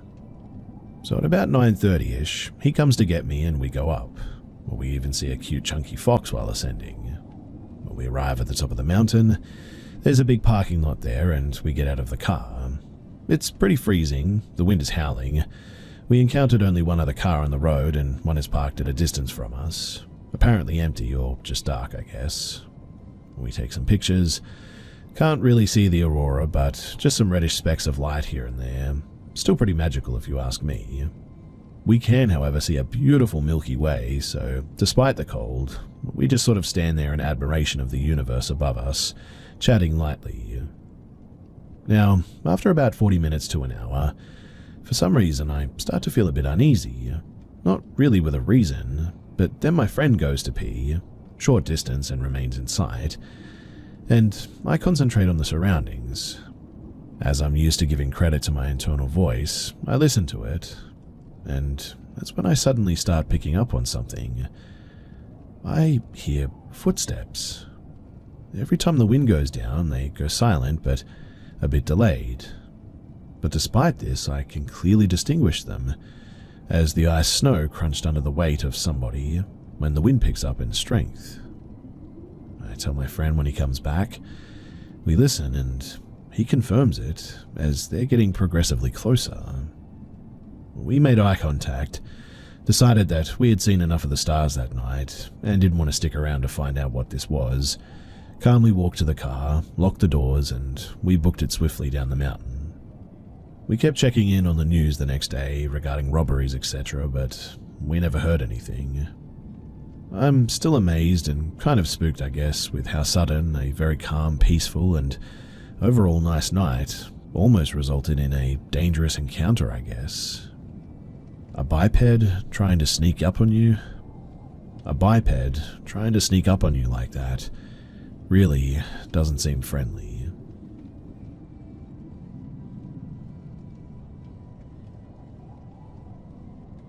Back when I was about 7 years old, I was taking a walk through the woods with my parents. If I remember correctly, we came across a diner or restaurant of some sort. I can't really tell why, but I recall that I was walking ahead and just exploring the forest surrounding the restaurant a bit. All of a sudden, I realized that a few feet away, there was an elderly-looking woman standing close to a path that would lead deeper into the woods. She was wearing a black cloak with a hood on her head, holding a walking stick in one of her hands. I somehow felt, drawn to her and began slowly approaching her. I would even go as far as to say that she was actually waving her hand at me and luring me in, so to speak. The woman was very tranquil and didn't speak too much, but she wanted to give me something out of a bag that she was carrying with her. As soon as I reached out to her hand, my parents did catch up to me and were yelling at me to stay away from her. It felt like I was pulled out of a dream though, a trance-like state when I heard my mother's voice. I turned to my parents, turned back to the elderly woman who was smiling and now slowly making her way into the forest, and turned back to my parents again. For one last time, I was trying to catch a glimpse of the woman, but to my surprise, she was gone, as if she vanished completely in thin air or ran into the woods pedal to the metal. In either sense, it was weird. Of course, I was young and could be reading way too much into it, but I am wondering if anyone has experienced something similar before. My mother said something about dark witches and that woman could have been one, but I'm not sure if she only tried to explain this to me this way or like why I shouldn't talk to strangers in the middle of the forest like that. But anyway, what do you guys all think about this? Was there something more to this, or was it just a creepy old woman?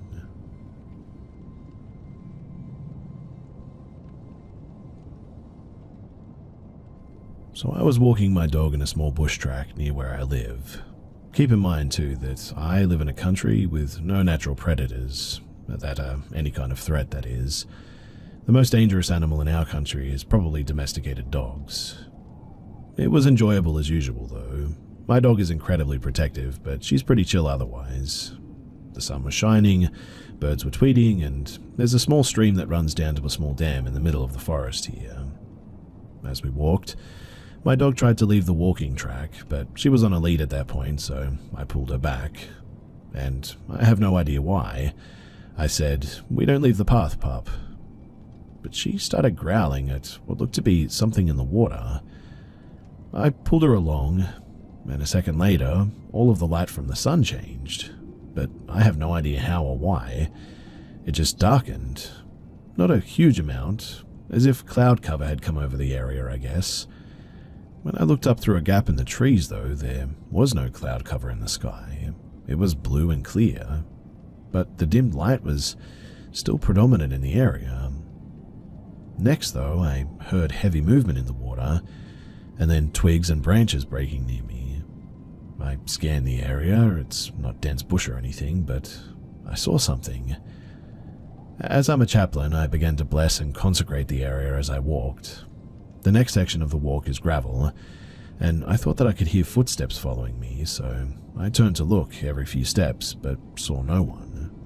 Suddenly, though, I caught the whiff of like a dead animal, which lingered no matter where in the bush I was, and I was suddenly incredibly anxious and felt like I was being watched. Then the walk turns into a wooden planked walkway sort of thing. I continued to hear walking behind me on these planks. I also continued to pray, and as I walked, I heard a loud, very audible, "Enough" from behind me. At that, I instantly spun and did a small Latin spiritual condemnation that I know, and then I continued walking. I went to do a second round of the track, and at the entrance or exit, my dog started behaving incredibly strangely. She bit the lead and tugged on it to try and pull me up the stairs of the exit. She tugged and tugged, but I pulled her along and did a second round of the route while continuing to bless. She was randomly growling behind us and into the bush as well, but I could never seem to see whatever it was. The first time I just caught a glimpse of whatever this thing was, but now there was just nothing there. Again, we don't have stalker predators here that are kind of big or threatening in our country at all. On the second round, the darkened light continued and I saw the movement of something in the water that looked very large. The problem being that this was a dam far away from the shore and we don't have any large river creatures where I'm from. Again, I condemned it, and again it sounded like I was being followed the whole way around again. When I walked out of the bush though, the light seemed to normalize, along with my dog. Now, I know a lot of this could possibly be explained mundanely, but it just has never sat right with me. The whole thing was a really weird experience and something that I have a lot of trouble with now. I hope it's dealt with after the blessing, but I did have a feeling that whatever it was followed me to my car. I suppose that all I can do now is just wait and see.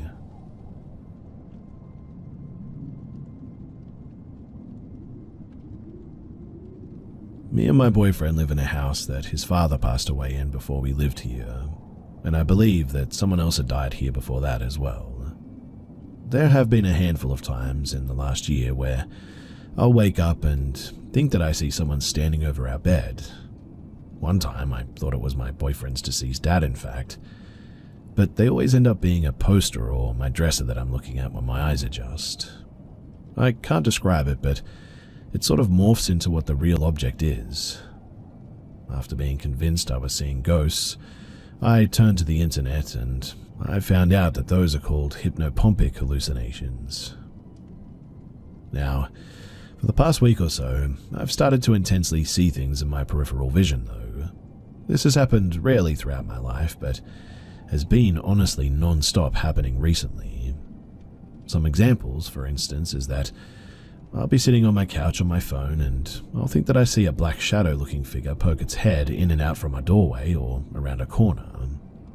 It happened in the same spot like 5 times within 20 minutes the other day. It's not even a split second long either. It happens very quickly and I just never know for sure if I'm imagining it. I can't even make out anything besides it's being black and somewhat looks like it has an alien or Slender Man type of thinness. Sometimes it seems tall, and other times it's happened lower in the frame. Other times I'll be on the couch watching TV and realize that I see in my peripheral what I think is someone standing in my kitchen to my right, or sometimes in my room or bathroom to the left. But whenever I look, it's just nothing. It's just random things like my dresser or stuff on my kitchen island. Other times it's just black, weirdly shaped figures that appear out of nowhere and move, and when I snap my eyes, it's gone again. It makes my heart sink every time, and honestly, it really scares me. I never know if it's actually happening, I suppose, but when I try to really think about this, I start to get genuinely concerned because I do have some mental health issues, nothing that would cause hallucinations, I guess, and I'm worried that this could be related to that. Or maybe it is something paranormal related, and I have no idea at this point what to do.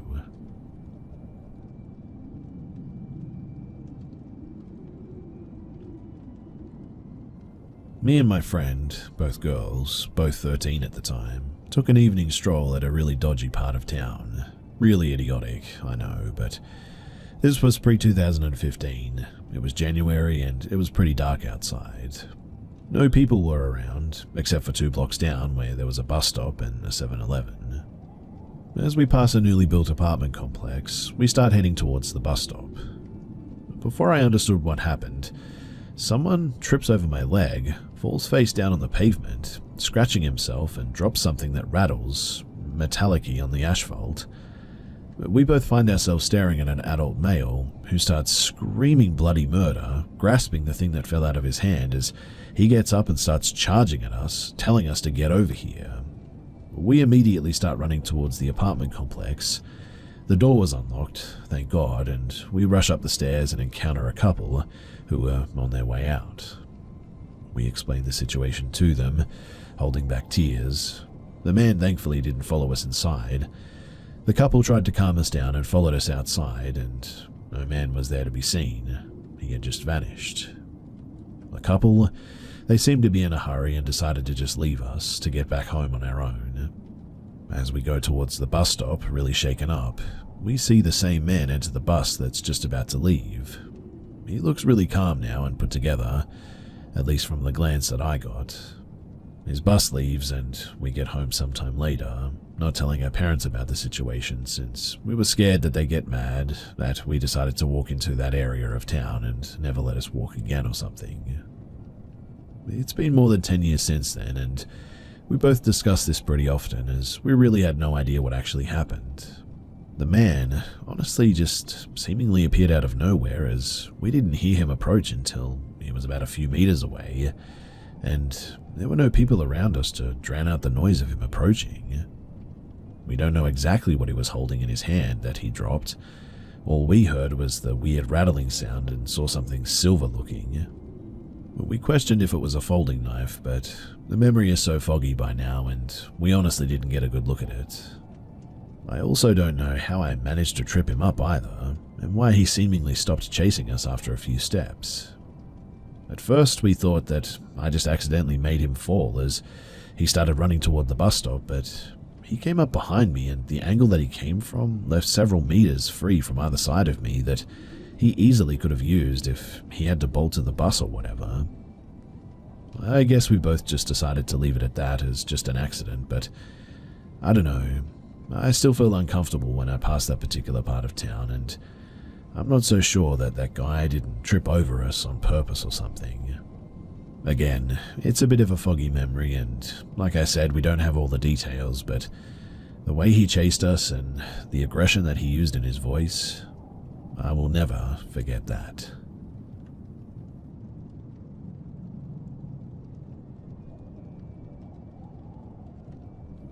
I really don't know exactly where to start with this, but years after this incident, I had a flashback with all the details while talking to my girlfriend on the phone and telling each other our memories.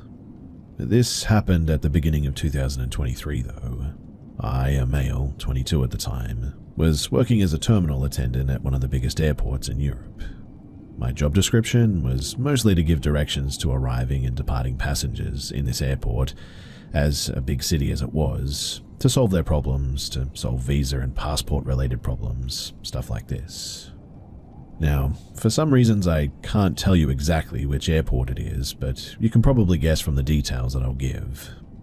Since the airport is actually really huge and in a very key location, it is one of the transfer points for passengers coming and going from Asia, Africa, Europe, and America. So it was in the nature of my job to encounter very strange types of people and events. I was working 12-hour shifts at this point, some days at night and some days during the day, and the area that I was working in was determined by daily assignments. This incident happened during my 12th-hour night shift on the transfer floor for the airport, the common point where international passengers wait for passport control before picking up their luggage, and where the passengers of all incoming international flights flow.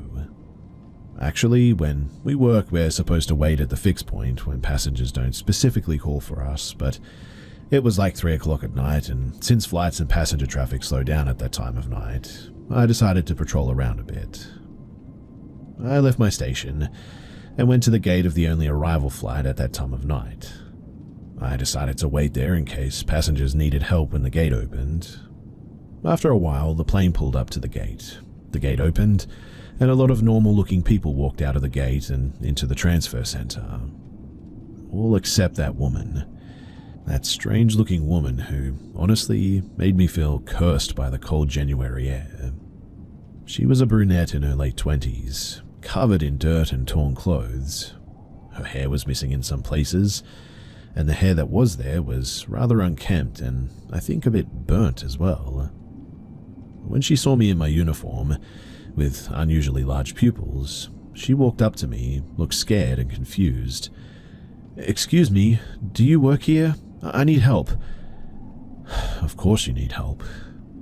I wanted to take her arm because she was having trouble walking, but the smell emanating from her, Don't judge, it wasn't a normal sweat smell, but it smelled like she was already dead. It made my nose hurt, and I immediately abandoned the idea. I sat her down on a seat reserved for passengers, and I stood opposite her and asked her in a calm voice how I could help her. I had a very bad experience. That's why I'm running away from there. I haven't eaten for days, and I think that there was something in the water they gave me on the plane. Since I drank it, I don't feel well, and my mind is all fuzzy.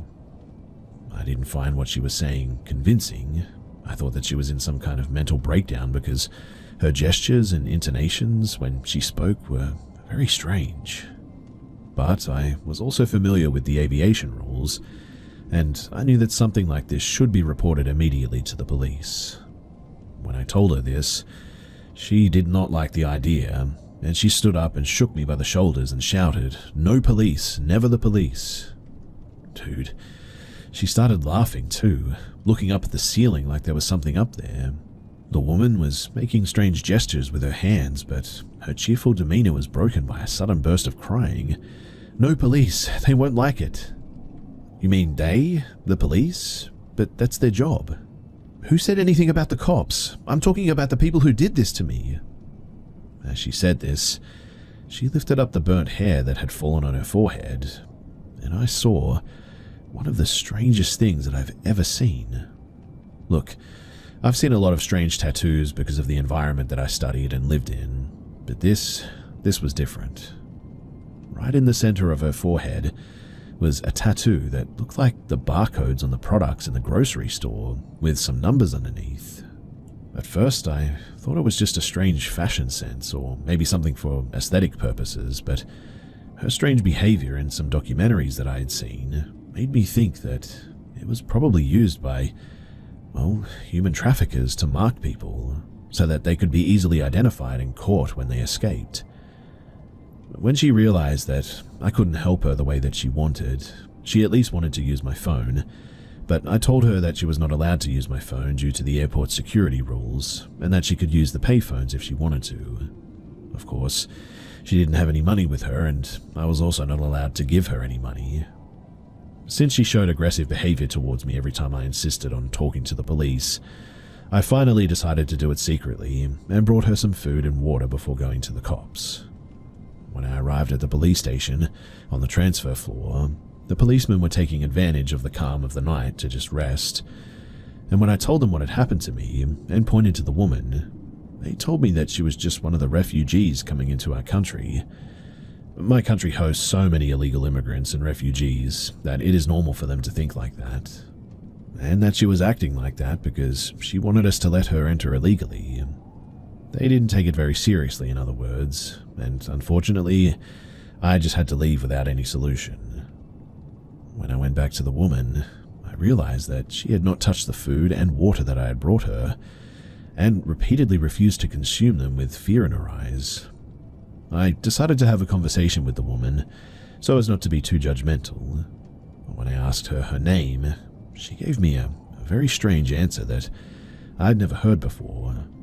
It was like a name from some ancient language, and even now I don't remember exactly what she said. When I asked her where she came from and where she was going, she said that she didn't know. To get this information, I took her passport and her boarding pass from her hand. I don't remember exactly, but she was coming from an Asian country and her next destination was not written on the boarding pass, so her ticket was valid only until here, which was very strange. At this point, I decided to end our conversation, which was not very productive in the first place, and leave her alone to observe from a distance. I had to go back to my station for some paperwork anyway, and decided to take care of it in the meantime. Later that night, at around 6 a.m., my other colleague was due to arrive at the station to hand in my shift. I was going to exit through the door, where they were going to enter to the transfer center where we were, and before I left, I decided to stop by again on my way to see this strange female visitor. When I went up to her, she was holding a book in her hand. It was a book with old covers and yellowed paper, but I didn't understand what was written in it until she pointed at me and called me over. Even then, I didn't understand it. It was a book written in a language that I didn't know, and I don't want you to think that I was making it up, but It was a book with strange figures of people and other drawings. The woman pointed to one of the drawings and said, "This is how they do this." "They do what like this?" I was confused. "Can you be a bit more specific?" When I said that, she shook her head from side to side laughing. She had an expression as if I wouldn't understand even if she explained it. I then told her that a friend of mine would be arriving soon in my place, and that if she had any problems or needs, that she could contact them as she wished.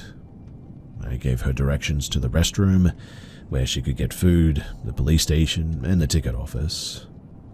After a few seconds of looking at my face, she then thanked me in tears and took my hands in both of hers and looked me in the eyes. I didn't know exactly what had happened to her, but at that moment, my heart honestly broke, and I put my other hand over hers and I nodded. It was time to leave when my friend who was coming behind me to take my place touched me, and I introduced them to the woman and secretly informed them about the situation. My friend told me that they were going to take special care of her, said goodbye, and I finished my shift for the day. When I woke up the next day, I texted my friend and I asked them how she was doing.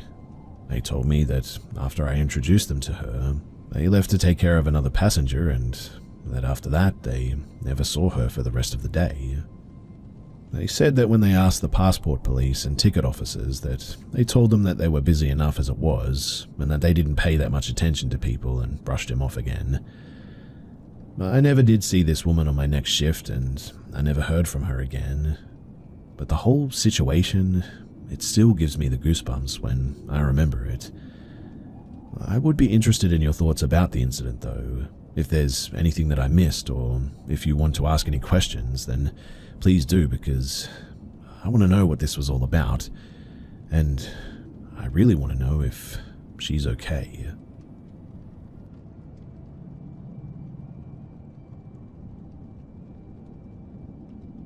This happened to me 15 years ago when I was 13, and it still gives me the chills. For context, I grew up on a cattle ranch in the middle of the Great Plains in the US, a very remote area, and our house was right in the middle of pastures, where our cattle lived about 5 miles down a gravel road from a 2-lane blacktop. The closest neighbor was at least 2 miles away, another rancher. The closest gas station, about 17. In short, we were a long ways from anywhere, and it's a very independent lifestyle for sure. When live cattle get bought or sold in areas like that, they are transferred by semi-trucks with these huge trailers. Some of you may have even seen one sometime. Many of the people in that business own their own trucks and operate independently, picking up loads from buyers or sellers, as jobs come mainly by word-of-mouth relationships. Background checks are pretty much non-existent. Lots of under-the-table payments, and as such, the community of drivers can be notoriously sketchy, I guess you could say. Many are very good people, just doing their job, but some are big meth abusers, making them sort of unpredictable, I guess. The meth abuse typically starts as a side effect to working very long hours and going on long hauls alone so often. This all begins with my parents leaving for the weekend to take my little sister on a trip to Dallas. My dad, he had a load of cattle coming in from Nebraska scheduled to arrive around midnight, and this was the first time that I would be home alone to take in cattle like this myself. The process is simple enough. I mean, they just back into a load chute and drop off the cattle while the receiver counts them and signs a slip confirming that they all arrived, so I wasn't too worried. I had been around my dad doing it many times anyway. My dad did give me good instructions, though, to not tell whoever showed up as the trucker that I was there alone, which, honestly, I believed helped me out a lot later. Anyways, they leave for Dallas, and I wait around until midnight, then start watching up towards the dirt road that I know the guy was supposed to be coming in on, and I don't end up getting a glimpse of his truck lights until at least 1 a.m. When I finally see him off in the distance on that road, he stops completely and sits there for like 30 minutes. All I can see is his truck and trailer lights, and no one comes out there, so I know it's him. when he finally starts moving again, I go out to meet him at the landing chute and help him line his trailer up to back up. This guy steps out once he gets backed up and easily weighs about 300 pounds. And he is one of the dirtiest people that I had ever laid my eyes on. Quite honestly, I don't think that he had changed his clothes in days and had spilled food and drinks and cow poop all over himself. He started to talk about being late in very random directions, kind of rambling nonsense. No clue what he was trying to say exactly, but he may have been drunk and having a hard time keeping his excuse together. He mentioned a flat tire and also running low on diesel, then something about animals on the road or whatever. He eventually asked how old I was though, and when I told him, he said, "Mighty young to be out here dealing with this. You need to be somewhere out there chasing some girls. Do you like girls or boys?" "Don't matter to me none. I like both." And I was thinking, what the heck? But told him definitely women. Growing up around a lot of blue-collar guys, I wasn't a stranger to raunchy talk, but this was one of the crazier things anyone had ever directed towards me. He then went into an absolute unhinged story about chasing women when he was young back in Missouri, apparently. And the gist of it was that he'd been hooking up with a girl that he met at a bowling alley for months at one point until one day he went to his family reunion and she was there, apparently. Turns out that they were second cousins. But that didn't bother us none. We kept doing it for another year. I've hardly said a thing at this point, and he'd been talking to me for at least 20 minutes. Once he gave me a gap, I said, "Hey, we should probably unload these, yeah?" And said my mum was back at the house and would probably wonder what was taking so long. He grumbled a bit while making some crazy sexual remarks and some comments, then climbed up onto the loading area to open his back gate. These cattle trailers are huge, mind you, and have a lot of different compartments inside them. Putting a few cattle in at a time in bunches, then shutting them in the compartments makes loading them easier. And they're also safer on journeys because it prevents them running all over each other. This one, for instance, had 6,700 pound cattle on there. So, he let off that first group and I counted them, and then he got into the trailer and opened up the next compartment and let off that bunch. For the third compartment, he was in there shaking the gate around and grumbling nonsense, and then starts yelling out to me that he needs me to come in and help him. I was already very sketched out by being alone near this very perverted dude, but this threw my alarm bells off completely. I mean, you have to understand that never have I once had any trucker ask me or seen anyone else be asked to go onto a trailer with them, and this huge dude was clearly just trying to get me into that tight space. I told him that I needed to stay outside to count, and then he shook it a bit more and tried to get me to come in there again, said that he really needed a hand. I told him that I'm not getting in the trailer with him, and he needed to figure it out. After a lot more back and forth with this, he finally opened the gate. Those came off and had 2 more compartments left that he tried the same routine with both of them. I just kept saying, "No way, man," but honestly, I was freaking out a bit. By the time that we finally had all of the cattle off, he was in a much less happy mood and started calling me all sorts of names for not helping him. He then tried to get next to me to jump into his truck to grab the paperwork that I needed to sign from his glove box, and I again had to bicker with him about grabbing it himself as I was not turning my back on this guy for even a moment. He eventually caved, got the paper, I signed it and told him to head out and I was going home. I ran back over to the house, which was like 100 yards away, and I watched him from the front window sit out there for an hour, as I didn't want to go to sleep until I knew that he had left. Finally, though, he pulled off, and by that time I went to sleep. It was around 4 a.m. What should have been a 20-minute interaction turned into a super creepy attempted who knows what by some deliverance-type trucker, and I am so glad that I never, ever thought about getting into that trailer.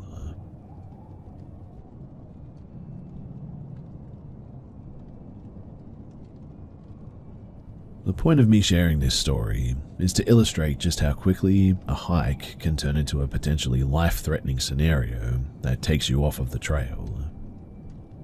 So back during COVID, a friend of mine who was an experienced backpacker invited me to go on a 3-day hike.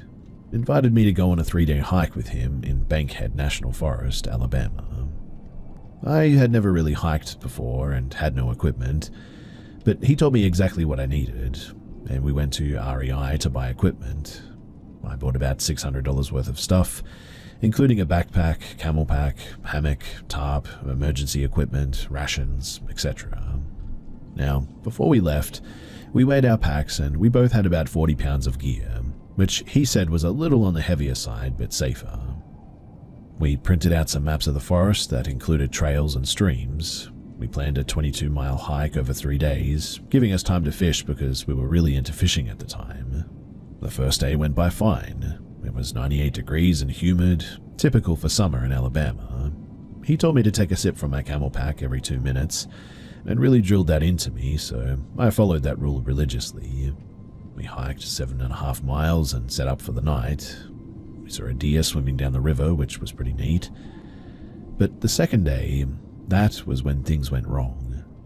We fished a bit in the morning and saw a 4-foot long-nosed gar, which was pretty cool. Then we went hiking further upstream. It was almost 100 degrees at this point, and by noon we were running pretty low on water, so we looked at the map and planned to get more at the next stream. However, the next stream was dried up. Over the course of the afternoon, we carried on from stream to stream, only to find all of them were dried up.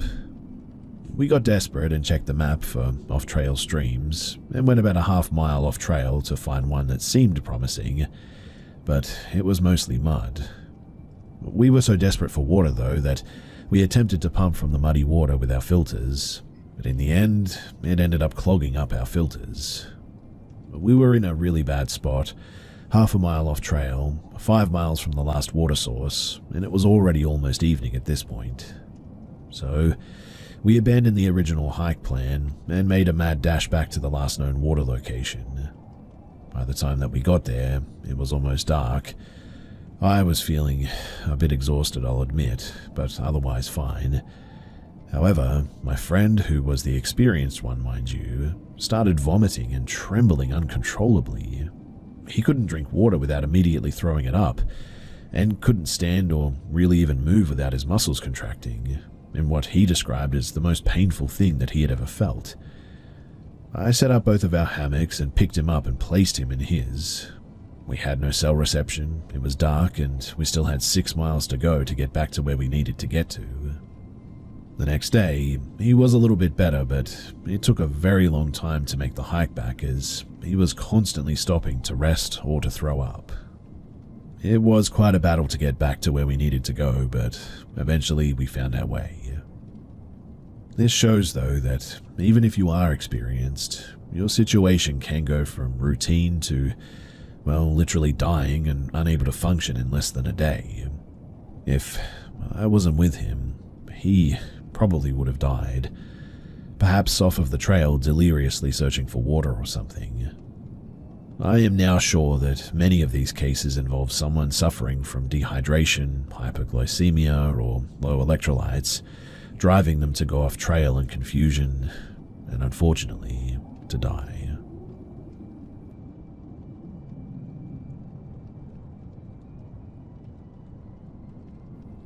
I have always been a staunch atheist and not a believer in the paranormal at all, but I saw something in Albania, and I cannot get it out of my head. I would like to start this off with a bit of a history lesson too. So, during the Second World War, Albania was occupied by the Nazis. After the Second World War, Albania decided that the best way to fend off fascism in the future was to become a communist and isolationist country. They closed their borders in 1946 and declared themselves the world's first atheist nation in 1967. Religion was outlawed in 1967, and religious buildings were repurposed or destroyed. Previously, Albania was a mix of primarily Catholicism and Islam, and just because it was not legal does not mean a person will stop practicing their faith, right? Catholics were seen as a special threat due to a perceived loyalty to the Holy See over the state. Škoda, a city in northern Albania, housed a prison that held and tortured practitioners of Catholicism. Many people died there too when they refused to give up fellow practitioners under extreme forms of torture. Now, this prison is a part of the museum called the Site of Witness and Memory. The first part details the events leading up to and following the outlawing of religion by Enver Hoxha, and the second part, well, that details what went on in the prison. At the end, you are permitted to walk into the prison and its cells, and on the bottom floor, some cells display prominent people who were held there and resistance in the face of a concentration camp. Others display anti-religious propaganda, and some tell stories of camp conditions and how information was shared throughout the camp. Most of the cells are empty, but you can walk inside of them. Each measure about 5 feet by 5 feet, and the last room is much larger. It is where the inmates were brought for questioning. The original desk, typewriter, and telephone are all still there, as well as a chair where the inmates would have sat. Now, there is a second story to the prison, and I went upstairs to check it out. But all of the cells were empty, and to be sure I didn't miss anything, I poked my head into each one as I made my way down the hallway. Once I was sure the cells were empty, I began to walk back to go downstairs, when, out of the corner of my eye, in one of the cells, I swear to you that I catch a black figure. I caught a surprising amount of detail for only catching a glance, but it was about 5'6", emaciated, and was standing head against the corner, hands on its face and facing away from me. Pure black and with shadows spreading out away from it. At first, I genuinely thought that it was a cardboard cutout that I had missed, so I took a couple of steps back to check, but when I did, the room was completely empty. I was also overtaken by a sudden sense of what I can only describe as pure fear. I wasn't in any danger, I guess, but I don't think that I was ever that scared before. In fact, I ran out of that museum. I'm sure I got a couple of odd looks from security and other attendees, but quite honestly, I really didn't care at that point. And ever since then, I just have not been able to shake what I saw. I don't think I believe in the paranormal, but I also just have no explanation as to what I saw. It looked and it felt very real. I came across this place and I just thought that you guys might have some answers, and so that's why I'm here and I'm sharing this. Is there more to this life than just the physical, or was I just going crazy at the time and seeing things?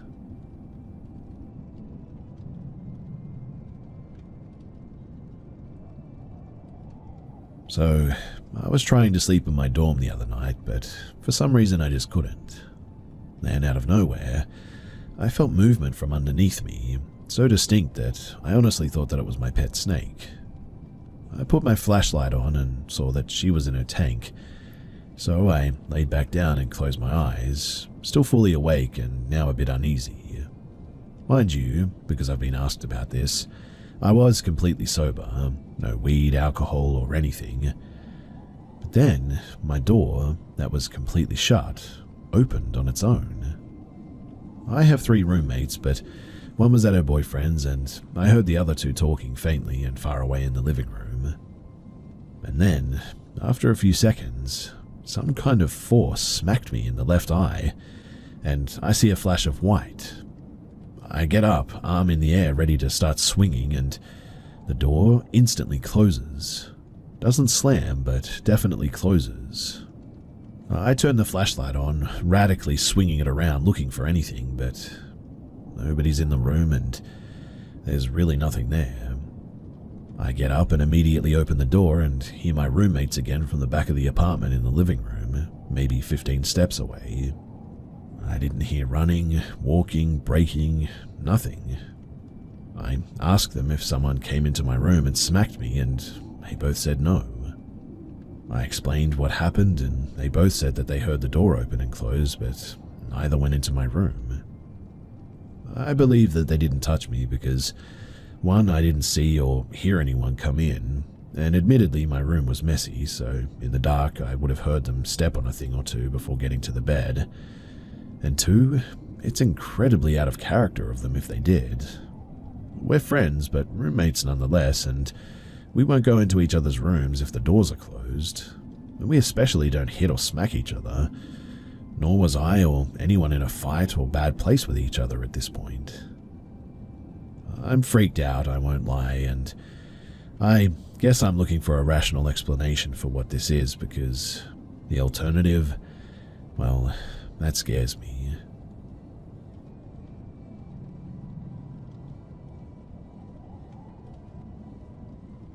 I want to share something profound that happened to me when I was a teenager in 2008. So I grew up in a haunted house in a town near Seattle. The houses of my suburb, they were surrounded by evergreens and large rhododendrons, which made each home seem private and secretive. Another day I'll share some more experiences. Spooky stuff happened to me all the time, but never to any of my family members. I saw shadow people, astrally projected, but cannot anymore sadly.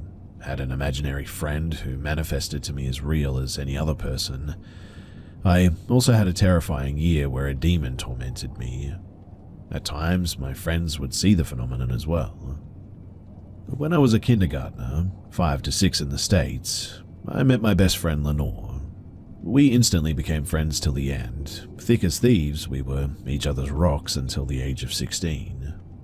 Lenore, she suffered from severe depression and also thoughts of self-deletion, despite being a straight-A student.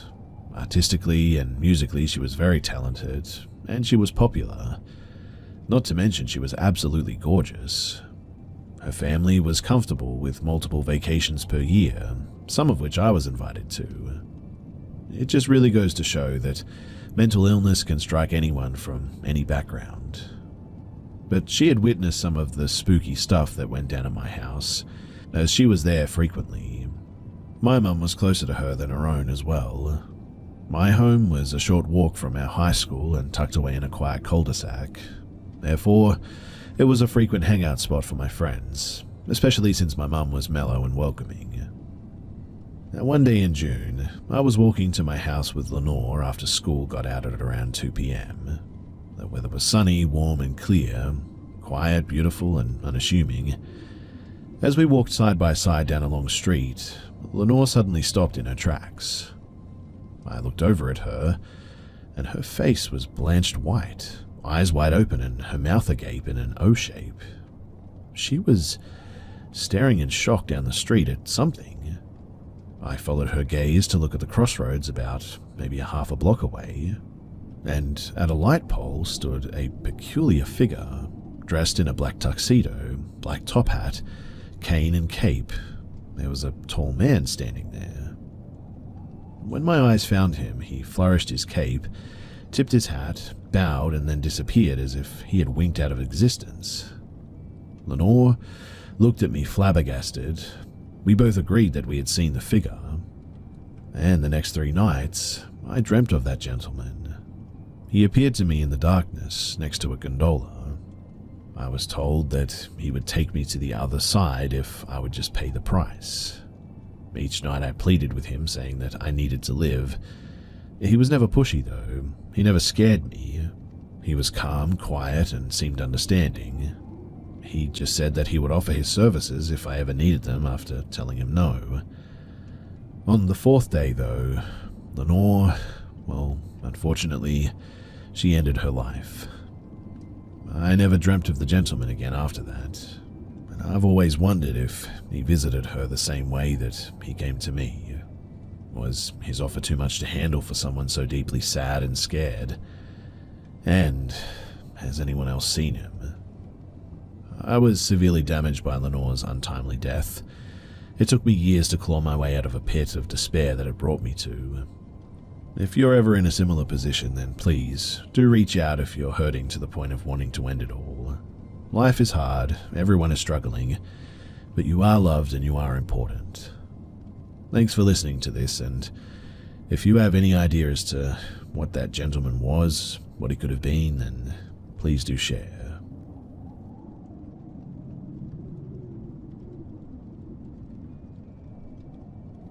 One night in 2013, I went over to my cousin's house when I was probably about 13 to 14. This was in California. We were the same age, and she had just moved in with her step-siblings and stepdad with her mum. They were in a transition moving period, and her room was basically in the living room at this point. The only thing separating it was a curtain. It was weird, but not permanent. So me, her, Sav, and our other cousin Trinity were all at the kitchen table talking about, well, just random stories, I guess. The living room and kitchen were all open. Sav's room was about 10 feet away from where we were.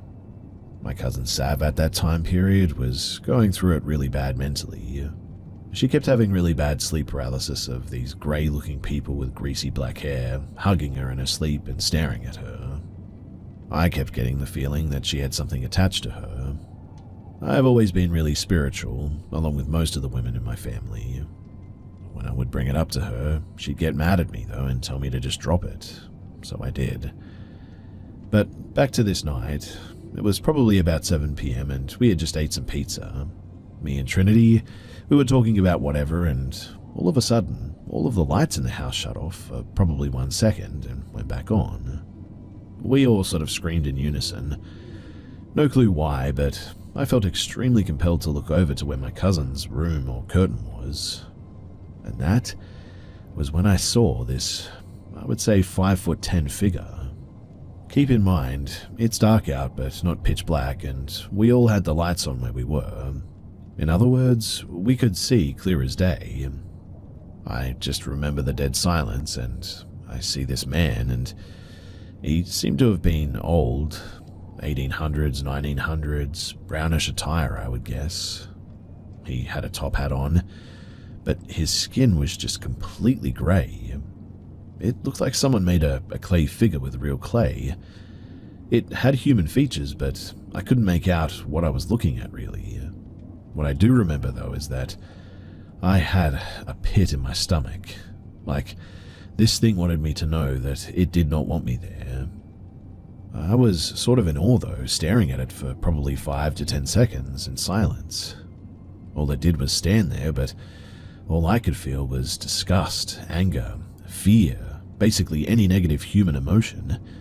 It just washed over me all of a sudden. After I snapped back to look at my cousin, they were both pale and in shock too. I asked them if they saw what I just did, and apparently they had. To this day, they still remember it too, so I know that I'm not crazy or was just seeing things.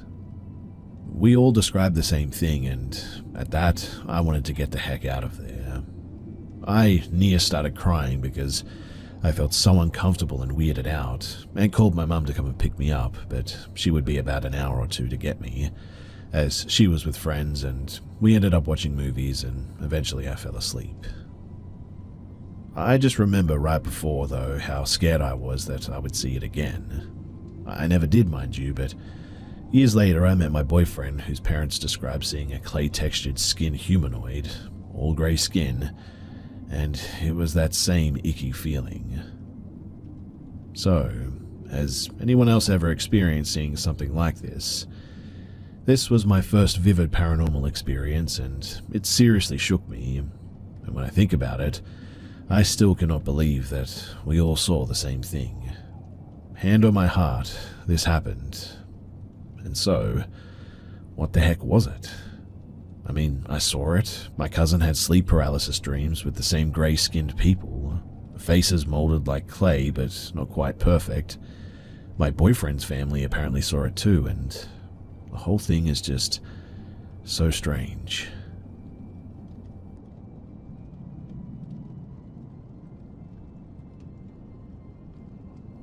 Me and my boyfriend live in an old building, a studio apartment. And before it was an apartment, it was a room in a mental institution. Crazy, I know. So, my dream started out that we moved into an apartment. Wasn't the same one that we lived in now, and we had a blessing or housewarming. When everything was over, my mum and my grandma stayed to put things away, such as gifts, pots, pans, etc. I picked up a box and turned my body and saw through a window, like through another building, was a lady looking straight at me. Now, this isn't the first time me seeing a creepy person in my dreams, but I was telling myself that she's not real, it's just a dream, so I turned away and calmed down. All in my dream, mind you. Trying to have a nice little dream, I guess. I eventually looked up again and saw her through another window. Keep in mind in my dream that the window wasn't on that wall. I made eye contact and she came at me full speed and just started choking me.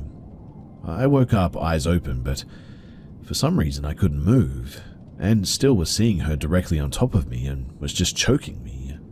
It was like I woke up and started coughing or choking on my saliva or something. According to my boyfriend, I looked like I was held against my will with my eyes rolled back, but my eyelids struggling to be open and I couldn't breathe. My boyfriend, obviously freaked out, started shaking me because, well, fun fact, when we started dating, I told him sometimes when I sleep, if I tap him continuously, which is the best that I can do when these things happen, is to shake me awake. And the first time that he shook me, she went away, but I just felt like my eyes were so heavy. My body was falling asleep, but my mind was telling myself to stay awake.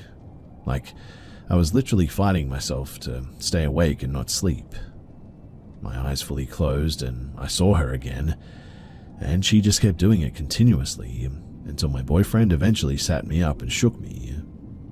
I then told my mum what happened, and she full-on described how she looked from head to toe and told my boyfriend that I have a weak soul and that I'm an easy target, that I should sleep on the outside because that's an easy access.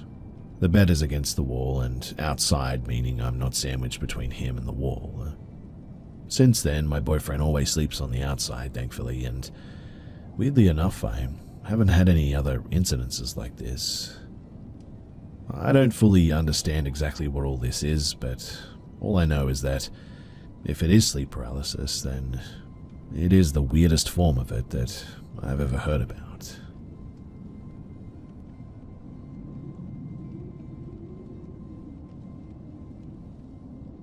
This happened to my late aunt, circa 8-9 years ago. My aunt, Rose, then in her late 50s, lived alone since the death of my grandma in 2004. She has lived in her room for pretty much all of her life. She never married and never had kids. The house she lived in was newly renovated in 2012 because the old 1960s house was falling apart. The turning point, though, was when the ceilings dropped into my aunt's bedroom while my aunt was away. Thankfully, it didn't happen when she was sleeping. The house used to house 2 big families with maids, and at its glory time, it was housing about 16 people.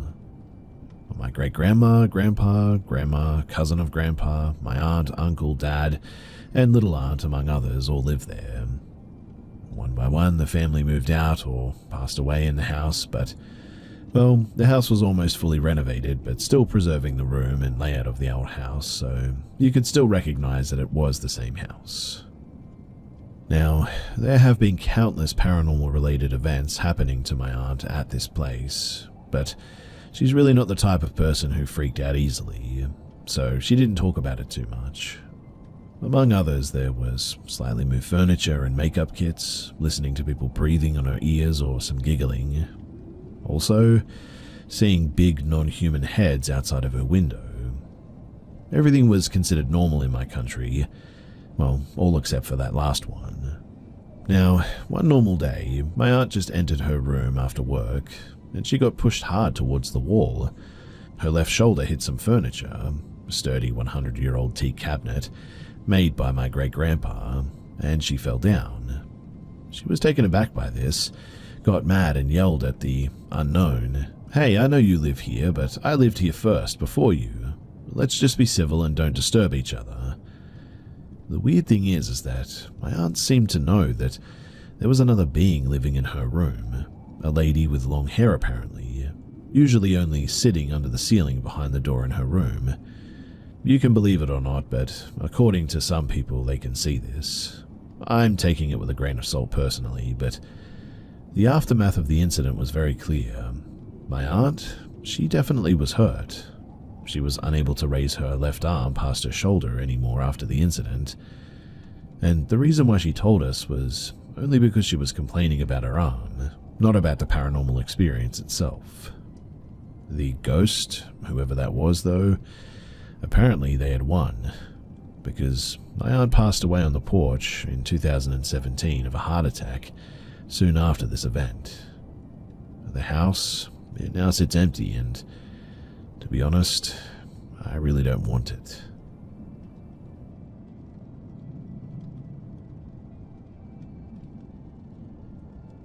This incident is one of a few that have truly stuck with me over the years. Although this took place in January of the previous year, it definitely keeps me awake at night. It seems surreal to me that so many weird things happen to people on a daily basis, and I'd never imagined them happening to me either. But I was staying abroad due to college, and there wasn't a single thing that had irked me or creeped me out since being here. I lived in a relatively populated area. There were a lot of young women in my apartment, and even older women as well. So I guess you could say that I felt safe in my own home. Walking the streets was also safe, since there were always people around. There were apartments, parks, houses, those full-time 7-Elevens and small cafes. I'm pretty sure there was a small motel too. But regardless, it creates a pretty decent image of the area, and it was a pretty safe area.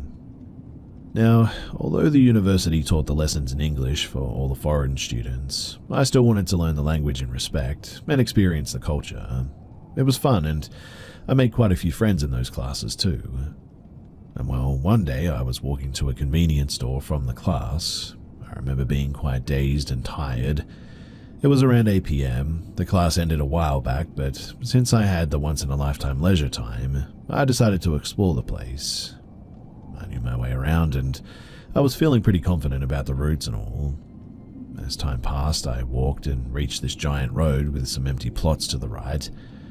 Don't get me wrong, it was a residential area, and I could even hear noises from a couple of houses, but it probably wasn't the wisest choice, I admit. Now, this is where it gets a little bit weird. You see, there's a bunch of houses, but as you keep walking towards the city and all the hustle and bustle, there is this entire secluded area of just road and streetlights. The convenience store was like 4 kilometers away approximately.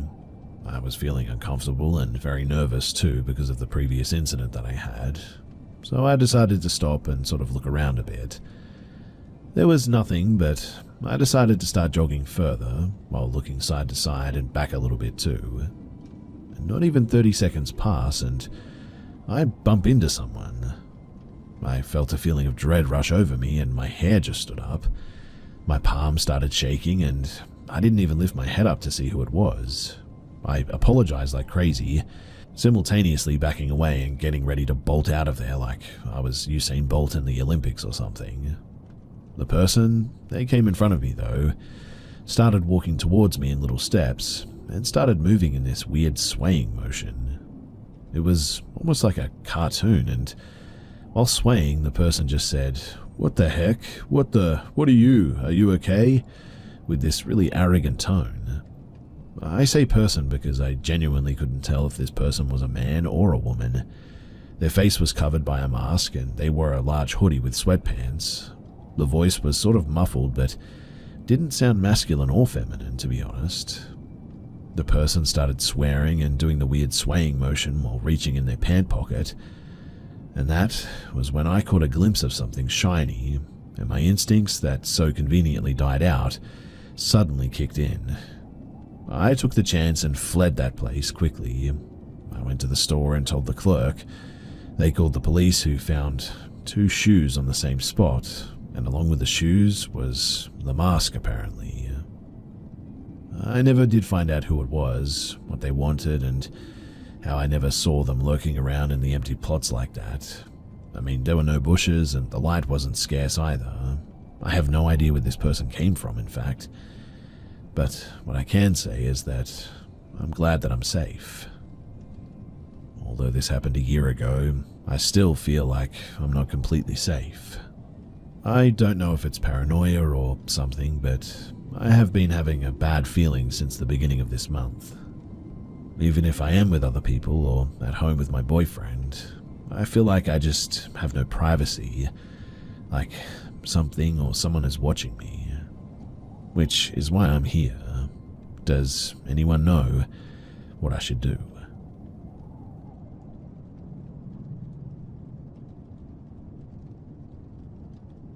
So I ordered a board game on Amazon last week, and it got delivered today. I was just sitting on the couch when I get a phone call. The guy doesn't speak my language, but I understand that it's the delivery guy. I reply yes in the language that he was speaking to, "Are you home?" I start to run downstairs because my intercom isn't working while the guy screams on the phone with me to open the door. He then started kicking the building's front door, which made me stop a little bit as I am a girl and both my boyfriend and roommate were upstairs, but I would be going downstairs by myself. When I got there, he had dropped the package on my front step and was now standing far off. He looked sort of distraught though, and his eyes were really red. He asked if the package was for me, and I nodded. I grabbed the package and I just closed the door ASAP. I'm terrified now though that he might come back since, well, he knows where I live. I don't know why he was acting that way. I was as fast as I could be. I mean, there really was no reason to react like that. I don't know. Something about that guy just doesn't feel right.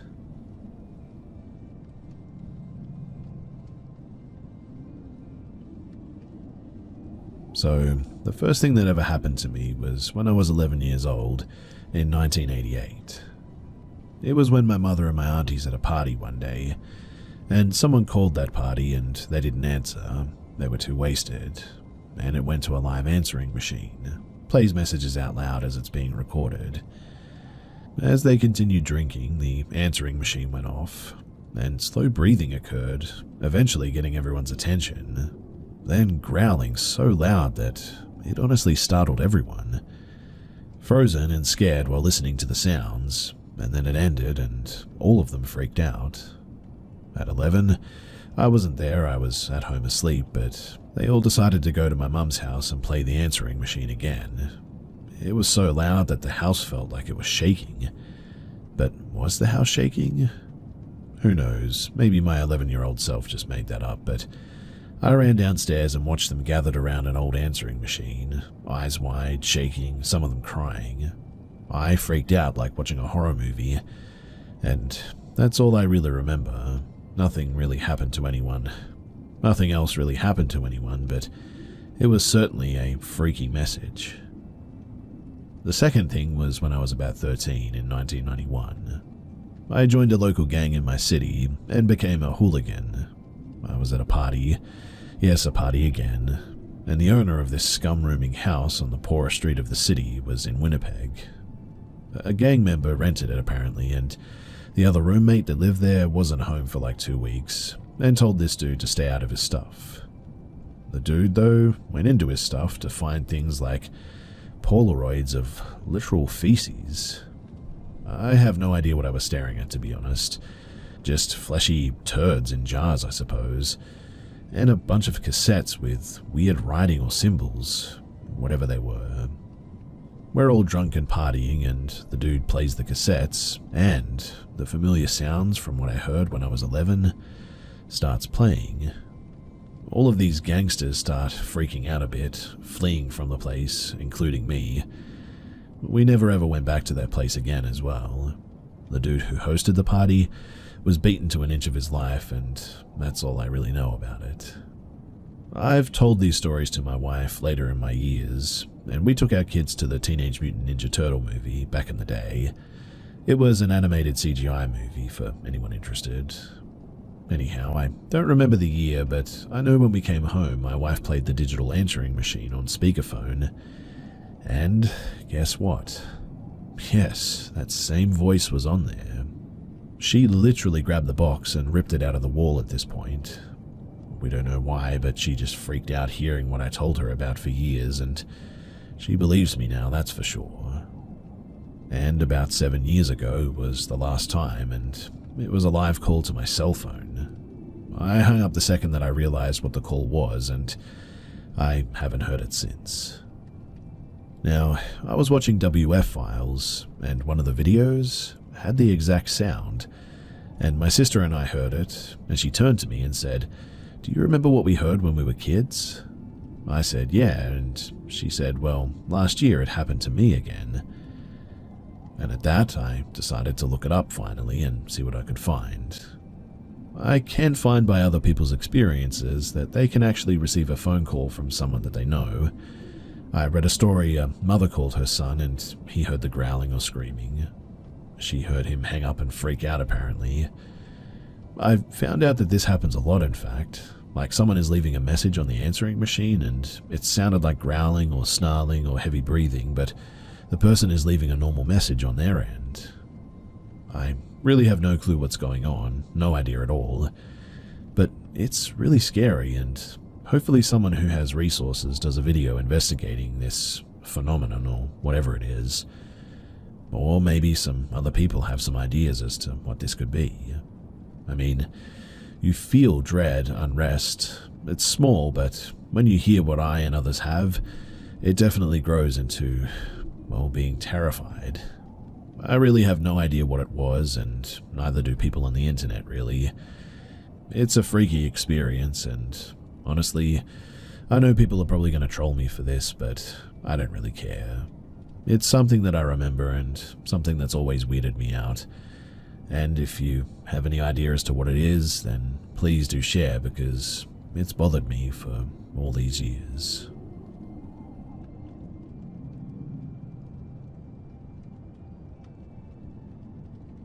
So, I'm kind of looking for advice, but also sharing my experience from last night, and also some from my past.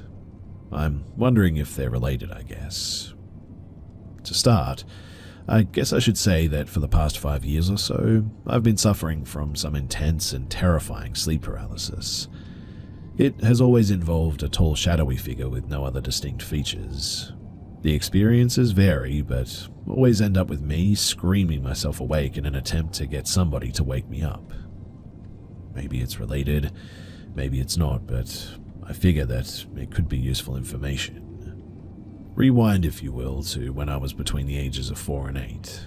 I'm basing that time frame on the house that I lived in at the time. I had a reoccurring nightmare where a tall, brownish-grey, shadowy figure would chase me around my house, which had turned into a dark, foggy, and sort of mossy landscape within the structure of the house. I would always open my eyes and I would see this figure wandering around outside my bedroom, and I would hide behind my door. Then it would come and start peeking through the crack in between the door frame and the door, and start to curl its unnaturally long fingers around the open side of the door. At this point, I would crawl under my bed and let it come into the room, then squeeze out of the other side of my bed and run out of my room and proceed to turn all of the lights on in the house while this thing followed me. I would eventually end up in my parents' bedroom, turn their light on and start screaming as it approached their door. And it was at this point that I would actually wake up, and all of the lights would be on in the house, and I mean every single light. Every closet, laundry room, my sister's rooms, bathrooms, etc. Mind you, nothing different ever happened in the dream, but it did occur frequently. And my parents, they have acknowledged that I was constantly sleepwalking, turning on the lights, so I know that that's not a false memory, but I'm not saying that it can't just be a reoccurring nightmare, and that's it. However, the dreams stopped after we moved out of that house, which obviously was very strange. Fast forward though to when I was 10 or 11. There was one late spring day where nothing particularly interesting happened. I went to school, came home, did my homework, played some video games with some friends, and went home to eat some dinner. After dinner, I took our dog for a walk around our neighborhood. I love to go on long walks with our dog at night, and just to listen to the entire Linkin Park Meteora album. However, on this night, my CD player stopped working about halfway into Don't Stay, the first full-length song on the album. So I took off my headphones and we kept walking since our dog knew the route that we normally take. About 10 or 15 minutes into our walk, I noticed that the night was, for some reason, unusually quiet. We lived close to a fairly busy main road, and 2 miles from an airport, so ambient traffic and airline noise was really normal here. But this night, I really heard none of it. I look overhead at a plane about to land at the airport, and weirdly, there was zero sound. I can hear our footsteps and my dog's breath, and really that was it. Another plane passes overhead with no sound again. I chalk it up to weather and the wind or something, and I keep walking. Nothing else really eventful happens on the walk or after I get home, but I get into bed and have a deeply sinking feeling right as I drift off into a dreamless sleep.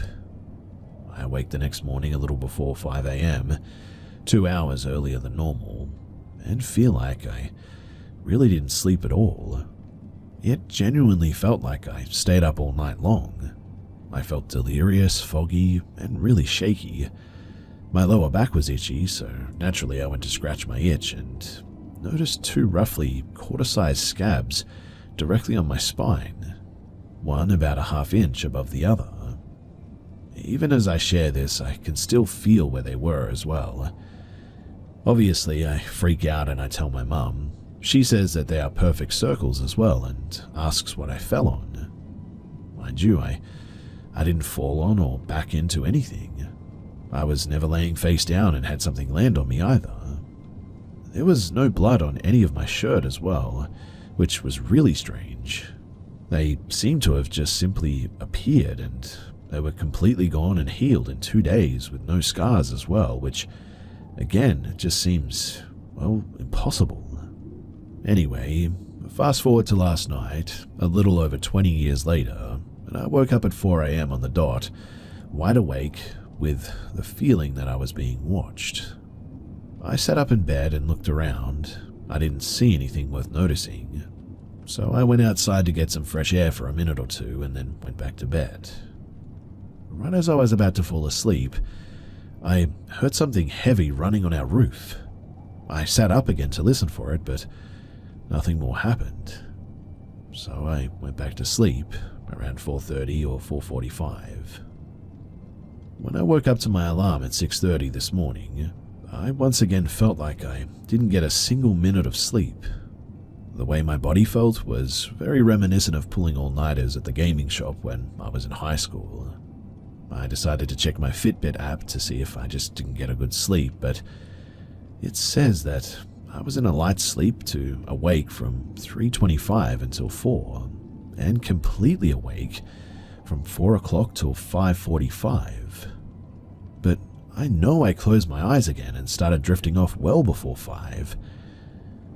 If you've made it this far, then thanks for hearing me out. If you have any thoughts about what happened to me or advice, then genuinely, I would love to hear it. I need to figure out what happened last night and in my past, and if you have any advice as to how I could do this, then please do let me know.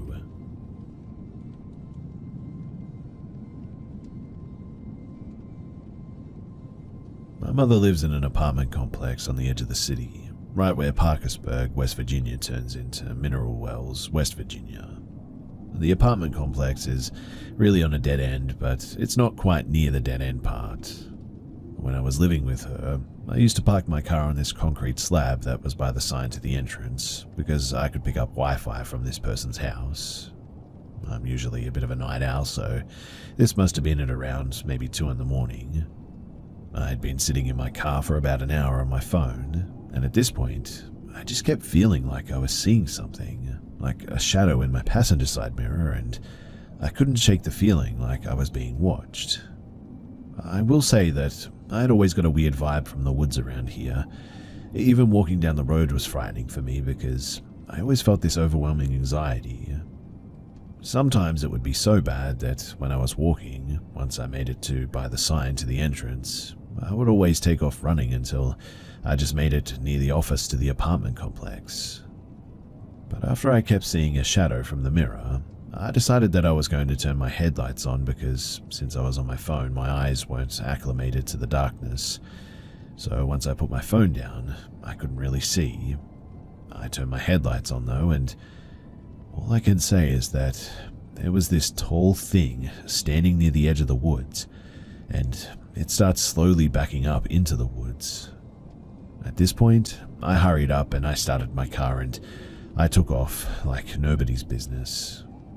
I drove to the gas station and I just sat there and realized that there must have been at least 2 of these things because I know that there was something around my car watching me. Whatever it was tall and I remember it looking grey. I can't really remember the face, and I mean, it was a fair distance away, so my view wasn't really great. But I was so scared once I saw it that I just took off as quickly as I could, and I really didn't have time to focus on the face. To this day, I don't ever walk down that road when it's dark, especially if I'm by myself. There's also been a couple of times when I would walk from my friend's house who lived a couple of miles from my mum's, and it was on this country road. There's a certain part of that walk where I just get this sensation that I need to walk a lot faster because something is in the woods around the area and it just doesn't want me near there. I really don't know how to explain it, but it's just this feeling like something was really angry that I was there and wanted me gone as quickly as possible. I don't know, maybe it is just my mind playing tricks on me, or maybe there's some kind of ability that I have that I can't quite figure out yet. And well, if anyone has any suggestions to what I saw or have any suggestions about the feelings that I get near a certain area of the woods a few miles up from the road here, then do let me know because I'm just a bit stumped by all of this.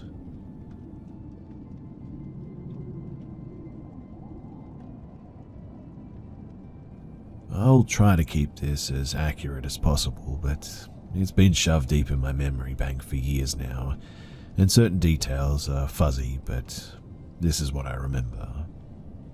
So, a little over a decade ago, I was working for the local cable or internet company. I was fresh out of high school, and it was my first real job. I should mention too that sometime in my preteen years, I developed a habit of snooping through people's things. Whether it was at a family member's house or friends, I would always manage to slip away into people's rooms, closets, bathrooms, etc., looking for secrets and hidden items and whatnot.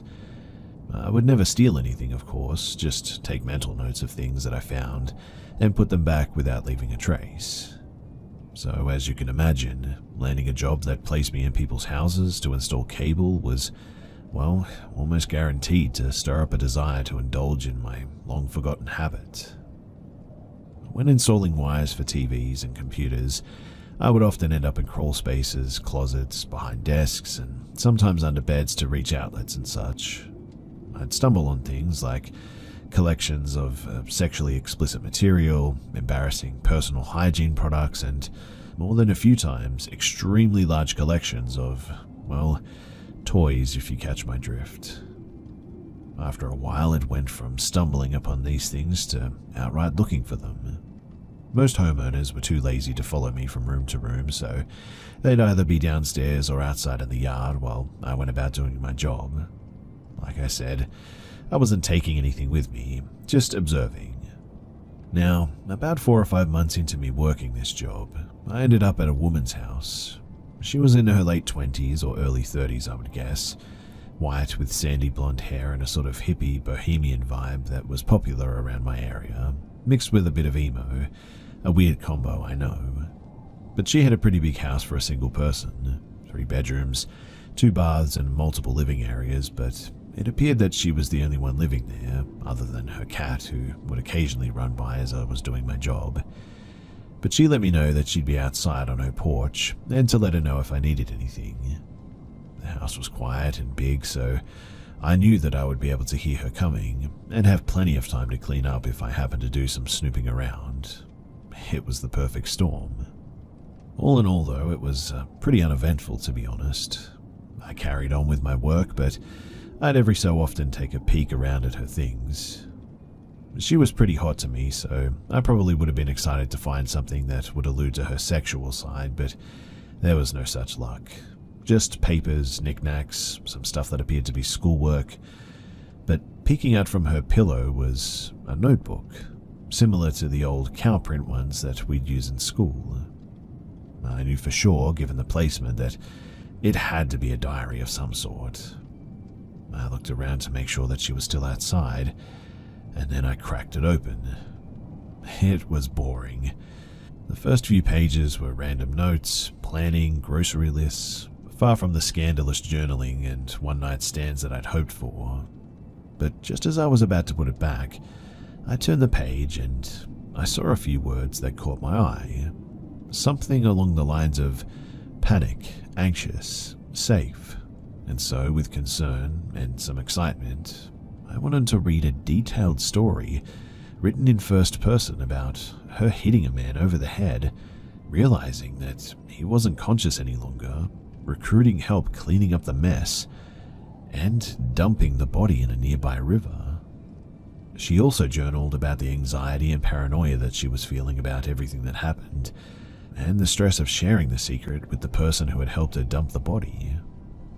I remember being extremely uneasy and feeling more creeped out in that house every minute that passed by. The silence of the house that I had previously found peaceful, it really started to bother me. Even the jingling of the cat's collar was beginning to haunt me a bit, like something out of a horror movie. I was terrified that I'd get caught and that she'd take me out to ensure that I wouldn't tell about what I'd read, but I managed to power through the job and I just got the heck out of there. On the drive home, I managed to convince myself that I'd probably just stumbled on her notes or an excerpt from some fictional novel that she was writing or something. It did read more like a novel than a personal diary passage, but honestly, there's just no telling. I laughed it off with a few friends later on, and I never really spoke much about it again. It's been so long now that I can barely remember the woman's face, her house, or even the town. But what I do remember, clear as day, is being very thankful that I never had to go back there again.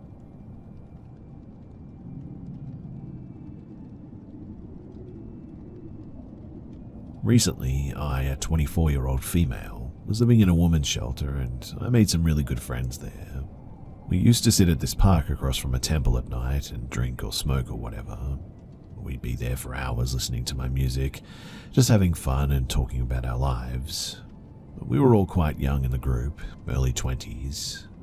I should say too that we were all there due to a fair amount of trauma in our lives, and we connected through that a lot. One night, my friends and I went to a party in the city where we had been drinking for hours and weren't tired when it was over. So when me and my closest friend there, 22-year-old female, got back to the shelter, we decided to go sit in the park and watch the sunrise and drink a bit more. We're there for a little while and we suddenly hear R&B or rap music coming from the temple across the street. I might add that we are both mixed black girls and we were pretty tipsy, so we thought that it would be a strange adventure to go over there to see who was playing my favorite song so loud in the morning. It could be a potential friend, or maybe we'd just learn about the place. Whatever the case, it was a beautiful temple. So we walked over and the gates were locked. We were disappointed, but a man comes out to greet us and said that we could come in and see the temple. He said that it was his music and that he loves that we like the same music. So we go in and he sort of shows us around. It's beautiful in the bottom, but we also notice a lot of rooms with beds, and he tells us that if we ever wanted to rent rooms that we could for unbelievably cheap. We thought that being homeless girls with not much work, that it was really an amazing opportunity, almost too good to be true. At first too, I felt nothing but positive vibes. He shows us his computer that's playing the music and asks what songs that we would want to hear. I get comfortable with this guy. He was funny and we all sort of got along pretty well. We're talking about recreational activities that rhymes with weed, and so we had some and we offered it to him because he was just really cool and chill.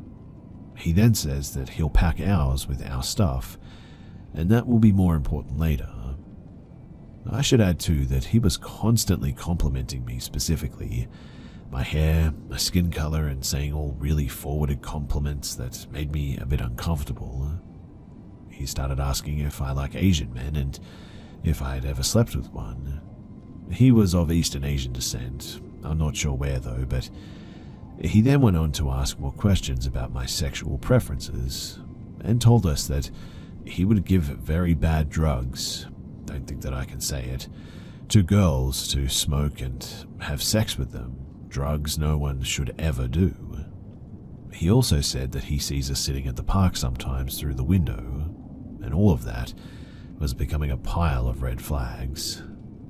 He then said as we were smoking that if we had another friend, we can also take his room because he's moving soon, and that was when I got a weird feeling, so I decided to ask him why he was leaving if the rent was so cheap. He wouldn't answer, just dodging the question, and my intuition was telling me that something was wrong. It's ridiculous it took so long, but I asked if I could have some water, and he said to get the one out of the fridge. I went out, and there was another guy there, and he was nice in offering me the water, but I decided to get a glass and use the tap instead. He runs out of the room my friend was in and says, "No, the one from the fridge." And I said, "I'm fine with this." He walks me back to the room, and I sit back down next to my friend. He then went on to say, "I'm moving because I hear people screaming and having orgies at night, noises banging on my door, sounds of people being tortured and hurt, and it disturbs my sleep." And I mean, like, what, right? It was almost like it accidentally slipped out, what he had just said. I almost thought that it was a joke, to be honest. I asked him if it was nightmares, ghosts, or real people that are making these noises at night, and he just continued to dodge my questions. I asked why on earth he didn't tell us this earlier. We were honestly in disbelief, and he continued to ignore what we were saying and acting really strange. I then noticed that he had closed the door when I came back in earlier, and I started to think that we actually needed to get out of here because this was getting dangerous. He then said, "You have to listen to this song, you'll love it." It gets worse though. He puts on this terrifying sort of chant or Viking-like song and plays it really loud, too loud, and he's chanting this song so loud that we're yelling at him to turn it off, but he just doesn't listen.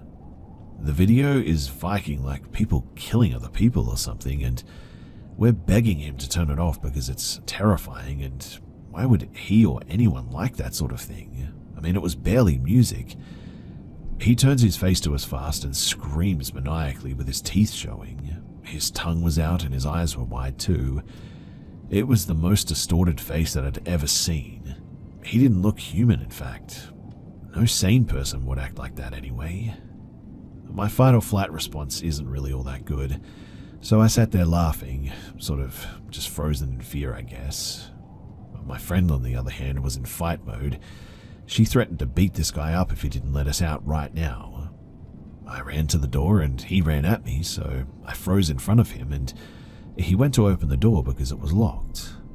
We started running out of the house while he laughs maniacally, speed walking behind us. We bolted out and, mind you, I'm still trying to laugh it off, but it was the beginning of the worst panic attack that I'd ever had. If my friend wasn't there in fight mode, I genuinely don't know what would have happened to me. I mean, the way that he changed so quickly, his movements and mannerisms, the way that his face just didn't look human anymore, and how naive we were to go in there in the first place because it seemed like an innocent temple. We didn't get many answers from this situation because, well, quite frankly, we were just too scared to go back or cause problems, which I know is pretty stupid. We don't know if he was truly troubled or if there were actually people there getting hurt, killed and tortured or having orgies or whatever, but it scared me. It scared me to think about the fact that he knew that we were homeless, vulnerable girls at the time, that he may have lured us in with the music that he hears us play. We also were completely tripping because he laced our stuff. I don't think that I can say on here what my friend believed it was, but it was the worst experience that we had ever had. I highly doubt that those girls that he spoke about in the beginning were there consensually. Let me say that much.